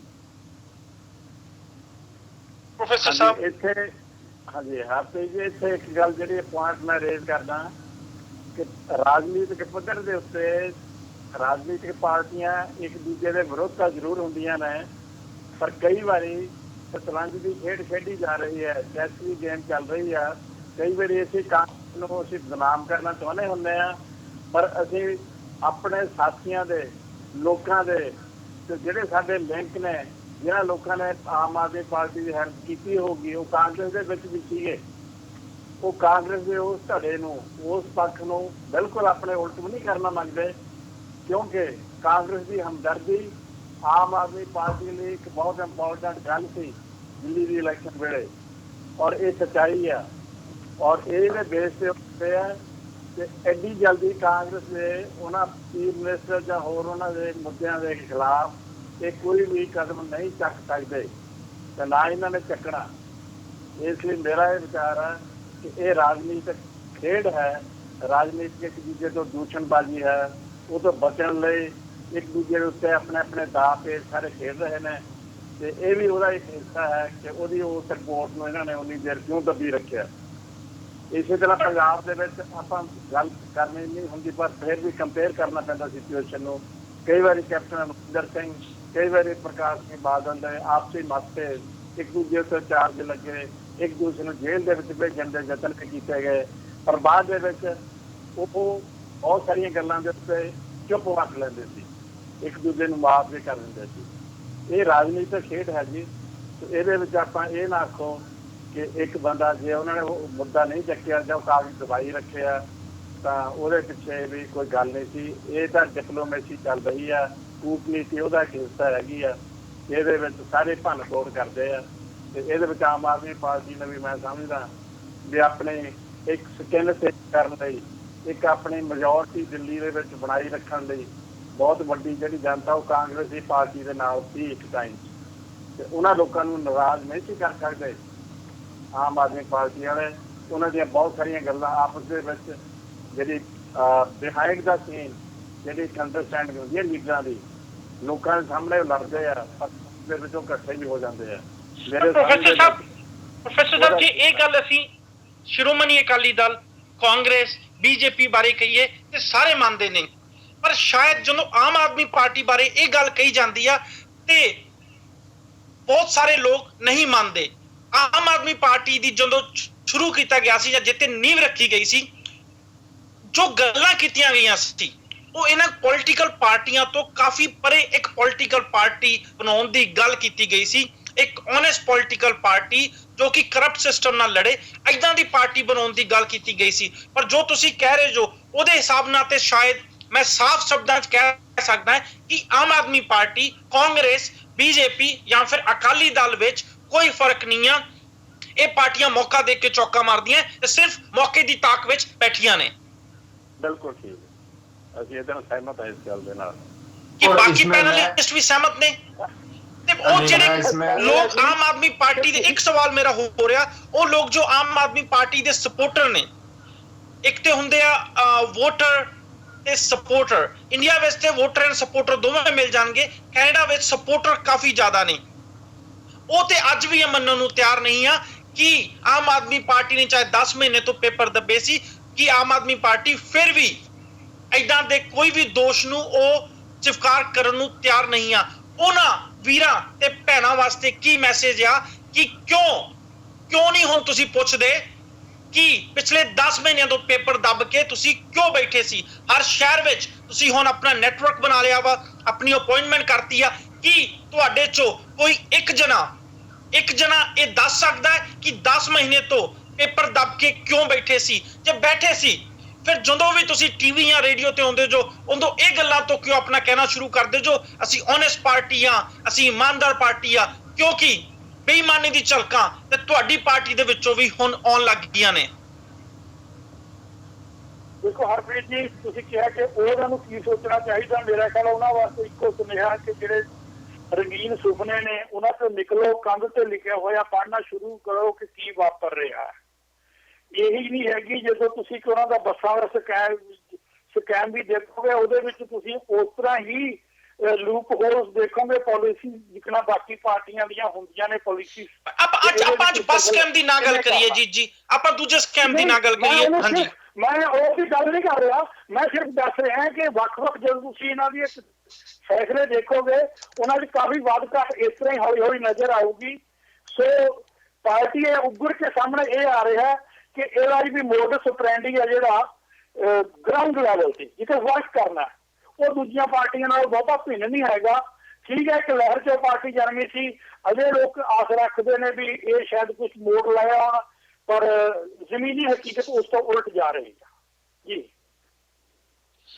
ਇੱਕ ਹੋਰ ਮੁੱਦਾ ਜੋ ਕਿ ਕਾਫੀ ਇੰਪੋਰਟੈਂਟ ਆ, ਥੋੜੇ ਦਿਨ ਪਹਿਲਾਂ ਹੀ ਗੋਪਾਲ ਰਾਏ ਜੀ ਨੇ ਇੱਕ ਮਿਨਿਸਟਰੀ ਦੇਤੀ ਜਾਂ ਮਿਨਿਸਟਰੀ ਤੋਂ ਬਾਹਰ ਹੋ ਗਏ, ਮਿਨਿਸਟਰੀ ਦੇ ਅਹੁਦੇ ਤੋਂ। ਟਰਾਂਸਪੋਰਟੇਸ਼ਨ ਮਿਨਿਸਟਰੀ ਦੀ ਗੱਲ ਕਰ ਰਿਹਾ। ਤੁਸੀਂ ਸਕੈਮ ਦਾ ਨਾਂ ਲਿਆ ਸੀ, ਮੈਂ ਉਸ ਸਕੈਮ ਦੇ ਬਾਰੇ ਗੱਲ ਨਹੀਂ ਕਰਨਾ ਚਾਹੁੰਦਾ, ਪਰ ਮੈਂ ਉਹ ਮੁੱਦਿਆਂ ਤੇ ਗੱਲ ਕਰਨਾ ਚਾਹੁੰਦਾ, ਸਿਧਾਂਤਾਂ ਤੇ ਗੱਲ ਕਰਨਾ ਚਾਹੁੰਦਾ ਜਿਹਦੇ ਸਿਰ ਤੇ ਆਮ ਆਦਮੀ ਪਾਰਟੀ ਦੇ ਟਰਾਂਸਪੋਰਟੇਸ਼ਨ ਮਿਨਿਸਟਰ ਨੇ ਇਸ ਅਹੁਦੇ ਤੋਂ ਅਸਤੀਫਾ ਦੇਤਾ ਜਾਂ ਹਟ ਗਏ। ਆਮ ਆਦਮੀ ਪਾਰਟੀ ਵੱਲੋਂ ਇਹ ਕਿਹਾ ਜਾ ਰਿਹਾ ਸੀ ਕਿ ਉਹਨਾਂ ਦੀ ਸਿਹਤ ਖਰਾਬ ਆ, ਪਰ ਜਦ ਕਿ ਅਸੀਂ ਦੇਖੀਏ ਤੇ ਦੂਜੇ ਡਿਪਾਰਟਮੈਂਟ ਅਜੇ ਵੀ ਉਹ ਹੈਂਡਲ ਕਰ ਰਹੇ ਨੇ। ਪਰ ਅਲਕਾ ਰਾਮਾ ਦੇ ਮੂੰਹ ਤੋਂ ਇੱਕ ਗੱਲ ਨਿਕਲ ਜਾਣ ਤੇ ਕਿ ਉਹਨਾਂ ਨੂੰ ਹਟਣ ਵਾਸਤੇ ਕਿਹਾ ਗਿਆ ਵਾ ਕਿਉਂਕਿ ਫੇਅਰ ਐਂਡ ਪ੍ਰੋਪਰ ਇਨਵੈਸਟੀਗੇਸ਼ਨ ਹੋ ਸਕਦੀ ਆ। ਪਤਾ ਲੱਗਦਾ ਹੈ ਕਿ ਕਿਤੇ ਨਾ ਕਿਤੇ ਆਮ ਆਦਮੀ ਪਾਰਟੀ ਦੀ ਇੰਟਰਨਲ ਜੋ ਗੱਲਾਂ ਹੁੰਦੀਆਂ ਨੇ, ਇੰਟਰਨਲ ਪਾਲਿਸੀਜ਼ ਨੇ, ਉਹ ਡਿਫਰੈਂਟ ਨੇ ਐਕਸਟਰਨਲ ਪਾਲਿਸੀਜ਼ ਤੋਂ। ਮੈਂ ਉੱਤੇ ਵੀ ਨਹੀਂ ਗੱਲ ਕਰਨਾ ਚਾਹੁੰਦਾ, ਗੱਲ ਮੈਂ ਇੱਥੇ ਕਰਨਾ ਚਾਹੁੰਦਾ ਕਿ ਹੁਣ ਜੋ ਬੀਜੇਪੀ ਦੇ ਲੀਡਰ ਬਾਰ-ਬਾਰ ਕਹਿ ਰਹੇ ਨੇ ਕੇਜਰੀਵਾਲ ਸਾਹਿਬ ਅਸਤੀਫਾ ਦੇਣ ਕਿਉਂਕਿ ਫੇਅਰ ਇਨਵੈਸਟੀਗੇਸ਼ਨ ਹੋ ਸਕੇ, ਕੀ ਉਹਨਾਂ ਦਾ ਅਸਤੀਫਾ ਮੰਗਣਾ ਜਾਇਜ਼ ਹੈ ਜਾਂ ਫਿਰ ਬੀਜੇਪੀ ਜਾਂ ਕਾਂਗਰਸ ਦੇ ਲੀਡਰ ਸਿਰਫ ਆਪਣੇ ਪੋਲਿਟੀਕਲ ਫਾਇਦੇ ਵਾਸਤੇ ਬਿਨਾਂ ਹੀ ਕੇ ਕਾਰਨ ਤੋਂ ਅਸਤੀਫੇ ਦੀ ਮੰਗ ਕਰ ਰਹੇ ਨੇ? ਹਰਪ੍ਰੀਤ ਜੀ, ਇੰਡੀਆ ਦੇ ਵਿੱਚ ਅਸਤੀਫਾ ਮੰਗਣਾ ਕਿਸੇ ਵੀ ਪੋਲੀਟੀਕਲ ਪਾਰਟੀ ਦੇ ਲੀਡਰ ਤੋਂ ਬੜੀ ਇੱਕ ਸਧਾਰਨ ਜੀ ਗੱਲ ਹੈ, ਬੜੀ ਆਮ ਜੀ ਗੱਲ ਹੈ। ਕੁਝ ਵੀ ਹੋ ਜਾਵੇ ਤੇ ਦੂਜੀ ਪਾਰਟੀ ਦੇ ਲੀਡਰ ਤੋਂ ਆਮ ਤੌਰ ਤੇ ਅਸਤੀਫਾ ਮੰਗ ਲਿਆ ਜਾਂਦਾ ਹੈ। ਇਹਦਾ ਮਤਲਬ ਇਹ ਕਿਤੇ ਵੀ ਨਹੀਂ ਹੈਗਾ ਕਿ ਉਹ ਅਸਤੀਫਾ ਦੇਣਗੇ। ਦੂਜੀ ਚੀਜ਼ ਜਿਹੜੀ ਤੁਸੀਂ ਕਹੀ ਜਾਇਜ਼ ਹੈ ਕਿ ਨਹੀਂ ਜਾਇਜ਼, ਮੈਂ ਵੀ ਸਮਝਦਾ ਕਿ ਬਿਲਕੁਲ ਆਮ ਆਦਮੀ ਪਾਰਟੀ ਨੇ ਇਹਦੇ ਵਿੱਚ ਗਲਤੀ ਤਾਂ ਕੀਤੀ ਹੈ, ਪਰ ਅਸਤੀਫਾ ਦੇਣਾ ਐਡਾ ਕਿ ਵੱਡਾ ਵੀ ਕੁਝ ਉਹਨਾਂ ਨੇ ਅਪਰਾਧ ਨਹੀਂ ਕੀਤਾ ਕਿ ਅਸਤੀਫਾ ਦੇਣ ਦੀ ਨੌਬਤ ਆ ਜਾਵੇ ਸੀਐਮ ਨੂੰ। ਤੇ ਕਿੰਨੀ ਕੁ ਵੱਡੀ ਗਲਤੀ ਤੇ ਸੀਐਮ ਨੂੰ ਅਸਤੀਫਾ ਦੇਣਾ ਚਾਹੀਦਾ ਦਿਲਰਾਜ ਸਿੰਘ ਜੀ, ਇਹਦਾ ਵੀ ਥੋੜਾ ਚਾਨਣਾ ਪਾ ਦਿਓ ਸਾਨੂੰ। ਹਰਪ੍ਰੀਤ ਜੀ, ਗਲਤੀ ਵੱਡੀ ਛੋਟੀ ਤੇ ਅਸਤੀਫਾ ਦੇਣਾ, ਮੈਂ ਨਹੀਂ ਸਮਝਦਾ ਕਿ ਇੰਡੀਆ ਦੇ ਵਿੱਚ ਕੋਈ ਵੀ ਪੋਲੀਟੀਕਲ ਪਾਰਟੀ ਵੱਡੀ ਤੋਂ ਵੱਡੀ ਗਲਤੀ ਤੇ ਵੀ ਅਸਤੀਫਾ ਦੇ ਦੇਵੇ ਜਦੋਂ ਤੱਕ ਕੋਰਟ ਇੰਟਰਵੇਨ ਨਹੀਂ ਕਰਦੀ। ਆਪਣੇ ਆਪ ਆਪਣੀ ਕੁਰਸੀ ਇੱਥੇ ਕੋਈ ਨਹੀਂ ਛੱਡਦਾ, ਚਾਹੇ ਉਹ ਬੀਜੇਪੀ ਹੋਵੇ। ਅੱਜ ਬੀਜੇਪੀ ਇਲਜ਼ਾਮ ਲਾਉਂਦੀ ਪਈ ਹੈ ਕਿ ਬੀਜੇਪੀ ਨੇ ਜਿਹੜੇ ਇਸ਼ੂਜ਼ ਬੀਜੇਪੀ ਦੇ ਨਿਕਲ ਕੇ ਆਏ, ਜਾਂ ਜਿਹੜੀ ਹੋਰ ਪੋਲੀਟੀਕਲ ਪਾਰਟੀ ਇਲਜ਼ਾਮ ਲਾਉਂਦੀਆਂ ਪਈਆਂ, ਜਾਂ ਆਮ ਆਦਮੀ ਪਾਰਟੀ ਵੀ ਕਿਸੇ ਤੇ ਇਲਜ਼ਾਮ ਲਾਉਂਦੀ ਹੈ ਤੇ ਅਸਤੀਫੇ ਦੀ ਮੰਗ ਕਰਦੀ ਹੈ। ਆਪ ਆਪਣੀ ਪੀੜੀ ਥੱਲੇ ਕੋਈ ਨਹੀਂ ਸੋਟਾ ਮਾਰਦਾ। ਮੈਂ 110% ਸ਼ੋਰ ਹਾਂ ਕਿ ਕਦੀ ਵੀ ਅਰਵਿੰਦ ਕੇਜਰੀਵਾਲ ਜਾਂ ਕੋਈ ਹੋਰ ਪੋਲੀਟੀਕਲ ਪਾਰਟੀ ਲੀਡਰ ਕਦੀ ਕਿਸੇ ਵੱਡੇ ਘੁਟਾਲੇ ਵਿੱਚ ਹੀ ਫਸ ਜਾਵੇ ਤਾਂ ਵੀ ਅਸਤੀਫਾ ਦੇਣਾ ਸੀਐਮ ਲਈ ਬਹੁਤ ਵੱਡੀ ਬੜਾ ਵੱਡੀ ਉਹਦੇ ਵਿੱਚ ਪ੍ਰੋਬਲਮ ਹੋਏਗੀ। ਹੋਰ ਕੋਈ ਪੈਨਲਿਸਟ ਜੇ ਕमेंट करना चाहे? हाँ जी, उनके ओपिनियन से ਜੇ ਤਾਂ ਤੁਸੀਂ ਜੋ ਹੁਣ ਤੱਕ ਉੱਥੇ ਇਖਲਾਕੀ ਮਿਆਰ ਰਹੇ ਨੇ ਪੋਲਿਟਿਕਸ ਦੇ, ਬੀਜੇਪੀ ਦੇ ਰਹੇ ਨੇ, ਕਾਂਗਰਸ ਦੇ ਰਹੇ ਨੇ, ਅਕਾਲੀ ਦਲ ਦੇ ਰਹੇ ਨੇ, ਹੋਰ ਕਿੰਨੀਆਂ ਹੀ ਪਾਰਟੀਆਂ ਨਾਲ ਦੇ ਰਹੇ ਨੇ, ਉਹਦੇ ਹਿਸਾਬ ਨਾਲ ਤਾਂ ਬਿਲਕੁਲ ਕੇਜਰੀਵਾਲ ਜੀ ਨੂੰ ਅਸਤੀਫਾ ਦੇਣ ਦੀ ਲੋੜ ਹੈ ਨਹੀਂ। ਪਰ ਜਿਹੜੇ ਇਖਲਾਕੀ ਮਾਪਦੰਡ ਇਹ ਦੂਜੀਆਂ ਪਾਰਟੀਆਂ ਨੂੰ ਦੱਸਦੇ ਨੇ, ਜਿਨ੍ਹਾਂ ਦੇ ਆਧਾਰ ਤੇ ਮੇਰੇ ਕੇਜਰੀਵਾਲ ਸਾਹਿਬ ਨੇ ਮੋਦੀ ਸਾਹਿਬ ਤੋਂ ਪਤਾ ਨਹੀਂ ਕਿੰਨੀ ਵਾਰੀ ਅਸਤੀਫਾ ਮੰਗਿਆ, ਉਹਦੇ ਕੈਬਨਿਟ ਤੋਂ ਮੈਂਬਰਾਂ ਤੋਂ ਮੰਗਿਆ ਤੇ ਵਸੁੰਧਰਾ ਰਾਜੇ ਤੋਂ ਮੰਗਿਆ ਸੀ, ਜੇ ਉਹਨਾਂ ਮਾਪਦੰਡਾਂ ਦੇ ਆਧਾਰ ਤੇ ਆਖੀਏ ਫਿਰ ਜ਼ਰੂਰ ਇਹਨਾਂ ਨੂੰ ਇਸ ਚੀਜ਼ ਬਾਰੇ ਸੋਚਣਾ ਚਾਹੀਦਾ। ਜੇ ਅਜੇ ਵੀ ਸੋਚਦੇ ਤਾਂ ਉਦੋਂ ਜ਼ਰੂਰ ਸੋਚਣਾ ਚਾਹੀਦਾ ਜੇ ਐਂਟੀ ਕਰਪਸ਼ਨ ਬਿਊਰੋ ਕੋਈ ਸੋਲਿਡ ਇਹਨਾਂ ਦੇ ਵਿਰੁੱਧ ਦਲੀਲ ਖੜੀ ਕਰ ਦਿੰਦੀ ਹੈ। ਜੀ ਇੱਕ ਚੀਜ਼ ਹੋਰ ਜਿਹੜੀ ਮੈਂ ਕਹਿਣੀ ਚਾਹ ਰਿਹਾ, ਜੇ ਆਪਾਂ ਆਮ ਆਦਮੀ ਪਾਰਟੀ ਦੀ ਗੱਲ ਕਰੀਏ, ਜਦੋਂ ਵੀ ਕਿਸੇ ਐਮਐਲਏ ਦੀ, ਕਿਸੇ ਕੈਬਨਿਟ ਮਿਨਿਸਟਰ ਦੀ ਗੱਲ ਹੁੰਦੀ ਰਹੀ ਹੈ, ਚਾਹੇ ਡਿਗਰੀ ਘੁਟਾਲਾ ਹੋਵੇ, ਚਾਹੇ ਸੋਮਨਾਥ ਭਾਰਤੀ ਜੀ ਵਾਲਾ ਜਿਹੜਾ ਚੱਕਰ ਸੀ ਉਹ ਹੋਵੇ, ਚਾਹੇ ਹੁਣ ਰੀਸੈਂਟ ਜਿਹੜਾ ਗੋਪਾਲ ਰਾਏ ਜੀ ਵਾਲਾ ਚੱਕਰ ਹੋਵੇ, ਅਸਤੀਫਾ ਤਾਂ ਬਹੁਤ ਜਲਦੀ ਦੇ ਦਿੱਤਾ ਜਾਂਦਾ ਵਾ। ਤੇ ਜੇ ਆਪਾਂ ਬਿਲਕੁਲ ਜੇ ਆਪਾਂ ਉਹ ਵਾਲਾ ਸਿਨੈਰੀਓ ਦੇਖੀਏ ਤੇ ਮੈਂ ਸਮਝਦਾ ਵਾਂ ਕਿ ਅਰਵਿੰਦ ਕੇਜਰੀਵਾਲ ਜੀ ਨੂੰ ਵੀ ਅਸਤੀਫਾ ਦੇ ਦੇਣਾ ਚਾਹੀਦਾ ਵਾ ਤੇ ਬੜਾ ਵਧੀਆ ਡਿਸੀਜ਼ਨ ਹੋਏਗਾ ਤੇ ਲੋਕਾਂ ਦੇ ਵਿੱਚ ਉਹਨਾਂ ਦੀ ਸਾਖ ਵਧੇਗੀ, ਘਟੇਗੀ ਨਹੀਂ ਕਿ ਹਾਂ ਬੀਜੇਪੀ ਨੇ ਅਸਤੀਫਾ ਮੰਗਿਆ ਤੇ ਮੈਂ ਅਸਤੀਫਾ ਦੇ ਦਿੱਤਾ, ਕੁਰਸੀ ਨੂੰ 1 ਮਿੰਟ ਵਿੱਚ ਲੱਤ ਮਾਰਤੇ, ਮੈਨੂੰ ਕੁਰਸੀ ਦੇ ਨਾਲ ਪਿਆਰ ਨਹੀਂ ਹੈਗਾ। ਮੈਂ ਆਪ ਚਾਹੁੰਦਾ ਕਿ ਕੋਈ ਵੀ ਜਿਹੜੀ ਇਨਵੈਸਟੀਗੇਸ਼ਨ ਉਹ ਨਿਰਪੱਖ ਹੋਵੇ, ਪਰ ਮੈਂ ਫਿਰ ਇੱਕ ਵਾਰ ਕਹਾਂਗਾ ਡਿਸੀਜ਼ਨ ਗੁੱਡ ਹੋਏਗਾ, ਪਰ ਅਰਵਿੰਦ ਕੇਜਰੀਵਾਲ ਜੀ ਲਈ ਇਹ ਡਿਸੀਜ਼ਨ ਲੈਣਾ बड़ी सोच समझ के लेंगे, जल्दी नहीं लिया जाएगा।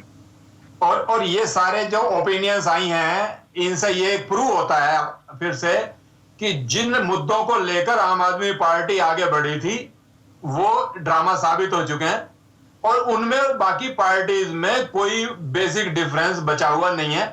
हाँ, एक मुद्दे में आम आदमी पार्टी बाकी पार्टियों से बहुत ज्यादा आगे है कि इल्जाम लगाओ और भाग जाओ, पकड़े जाओ तो माफी मांग लो और नहीं पकड़े जाओ तो अपना काम चल ही रहा है। शीला दीक्षित के बारे में भी ये कोई मतलब पहला केस नहीं है, इलेक्शन से पहले भी ये 370 पेज का एक पुलिंदा जनता को दिखाया करते थे और सीएम बनने के बाद वो पुलिंदा कहां गायब हो गया किसी को पता नहीं है। चलो उसको तो ये कह सकते हैं कि भाई हमने इन्वेस्टिगेशन कराना था और इसके बाद करेंगे। ये वाला केस तो जो है उनकी पूरी चीजों को एक्सपोज कर देता है कि इन्वेस्टिगेशन के बावजूद 10 महीने तक आप रिपोर्ट को पकड़े बैठे रहे और एंड ऑफ द डे ये हुआ कि जब आपका नाम आ गया तो आप दूसरों के ऊपर इल्जाम डालना शुरू कर दिए कि ये मोदी की वजह से हो रहा है। यदि आम आदमी पार्टी सच में उन सिद्धांतों पे चलना चाहती है जो उन्होंने जनता से प्रॉमिस किए थे तो अरविंद केजरीवाल जी को सच में इस्तीफा दे देना चाहिए, जिससे कि फ्री एंड फेयर इन्वेस्टिगेशन आगे बढ़ सके।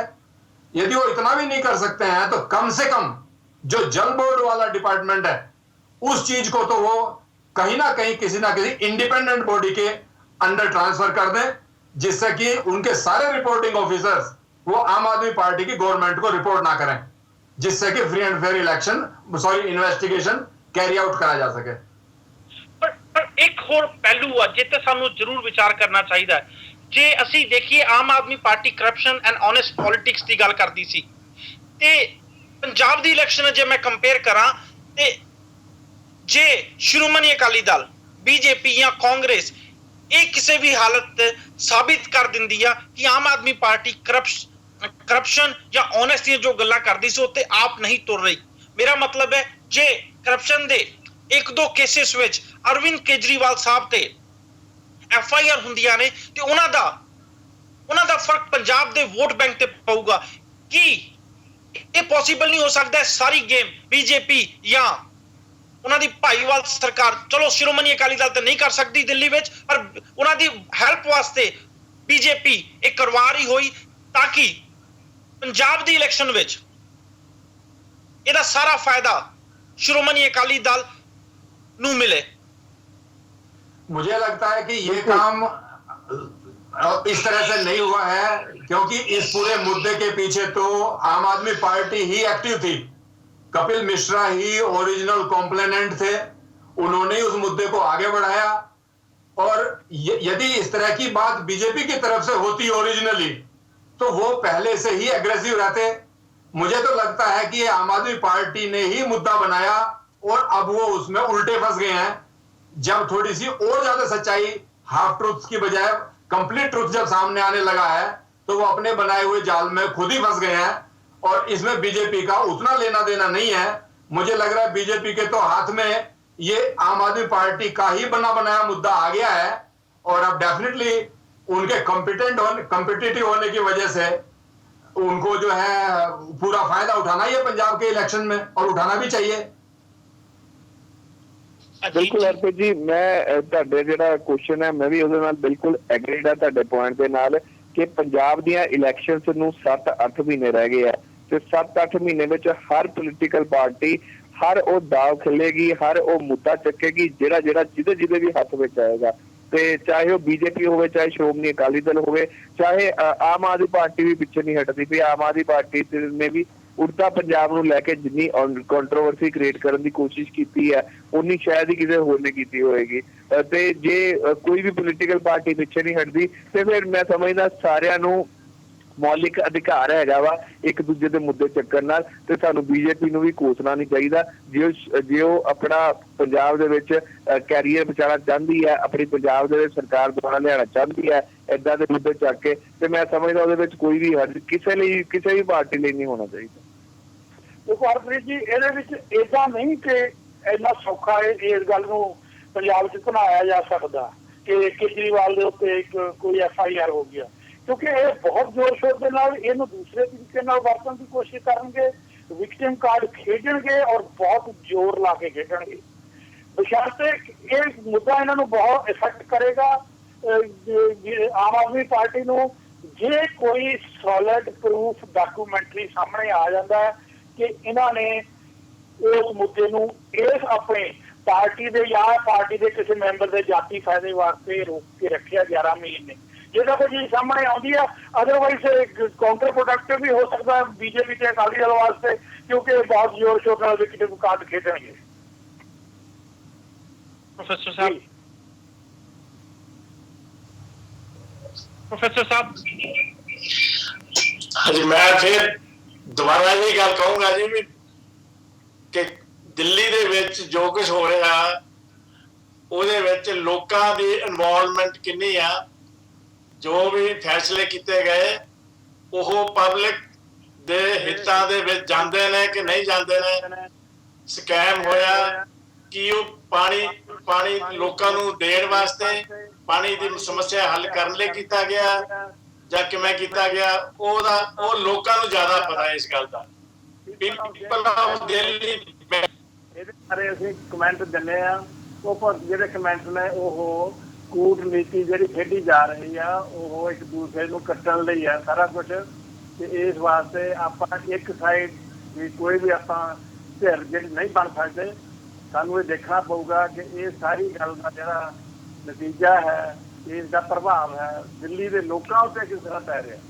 ਸਾਨੂੰ ਉਹਨਾਂ ਵੱਲ ਦੇਖਣਾ ਪਊਗਾ। ਫਿਰ ਕਰਪਸ਼ਨ ਦੇ ਚਾਰਜ ਸਾਬਤ ਵੀ ਜਿੰਨੀ ਦੇਰ ਹੋ ਜਾਂਦੇ ਉਨੀ ਦੇਰ ਵੀ ਅਸੀਂ ਕੋਈ ਜਜਮੈਂਟ ਪਾਸ ਨਹੀਂ ਕਰ ਸਕਦੇ। ਮੇਰਾ ਇਹ ਖਿਆਲ ਹੈ we should wait for the decision of the inquiry, and then we can comment. बाकी जो एक दूसरे दूषणबाजी है ये आप अगे भी गल कर चुके हैं, सारे ये गल सहमत ने ते ये आम आदमी पार्टी दूसरे नालों डिफरेंट नहीं, ये भी उन्हों का हिस्सा ही है। Thank you. केजरीवाल साहब वास्ते समस्या वधियां जा रही ने, एक पासे ते एंटी करप्शन ब्यूरो द्वारा ब्रांच द्वारा उन्हां उत्ते FIR की जाती है, मामला वो सी जिहड़ा कि आप ही आम आदमी पार्टी ने चक्या सी। दूजे पासे बीजेपी दे ईस्ट दिल्ली दे MP महेश गिरी केजरीवाल साहब दे घर दे बाहर बैठे हुए ने, भुख हड़ताल ते ने, कह रहे ने मैं पानी नहीं पीना। बीजेपी दे दूजे MP या सपोर्टर जिदा ABVP या फिर भगत सिंह सेना, वो सारियां जथेबंदियां उन्हां दी सपोर्ट विच सरेआम आ गईयां ने। मुद्दा यह है कि अरविंद केजरीवाल साहब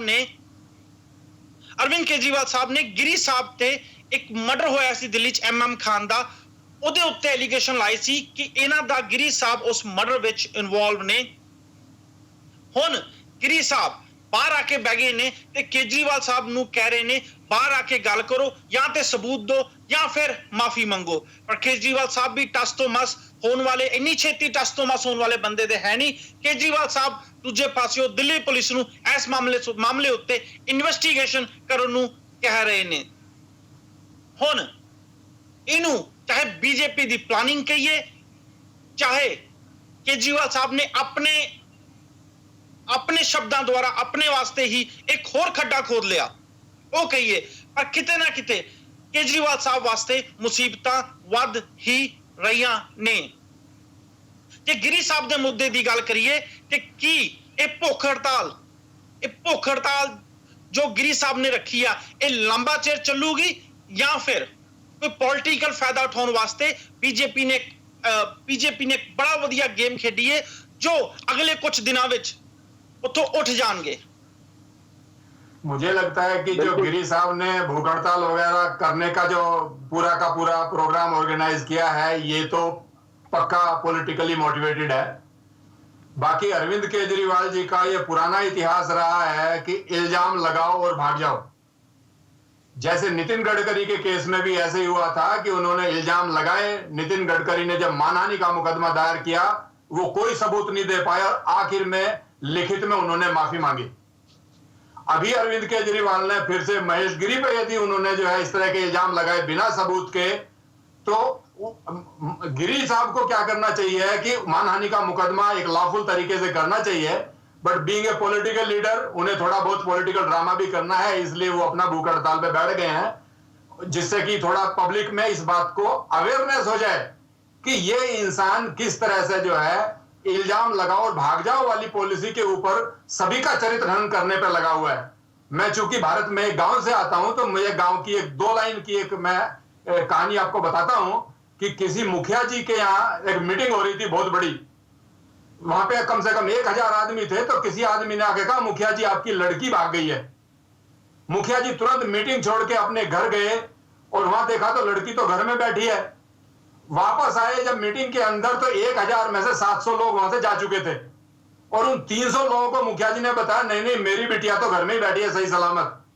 परंतु उन 700 लोगों के अंदर तो वो गलतफहमी पैदा हो ही गई कि यहां भी मुखिया जी की लड़की भागी, बेइज्जती हो गई। सिमिलरली जो है जो अरविंद केजरीवाल जी हैं ये हर आदमी का चरित्र हनन करने पर लगे हुए हैं, जो बिल्कुल एक बचकानी हरकत है।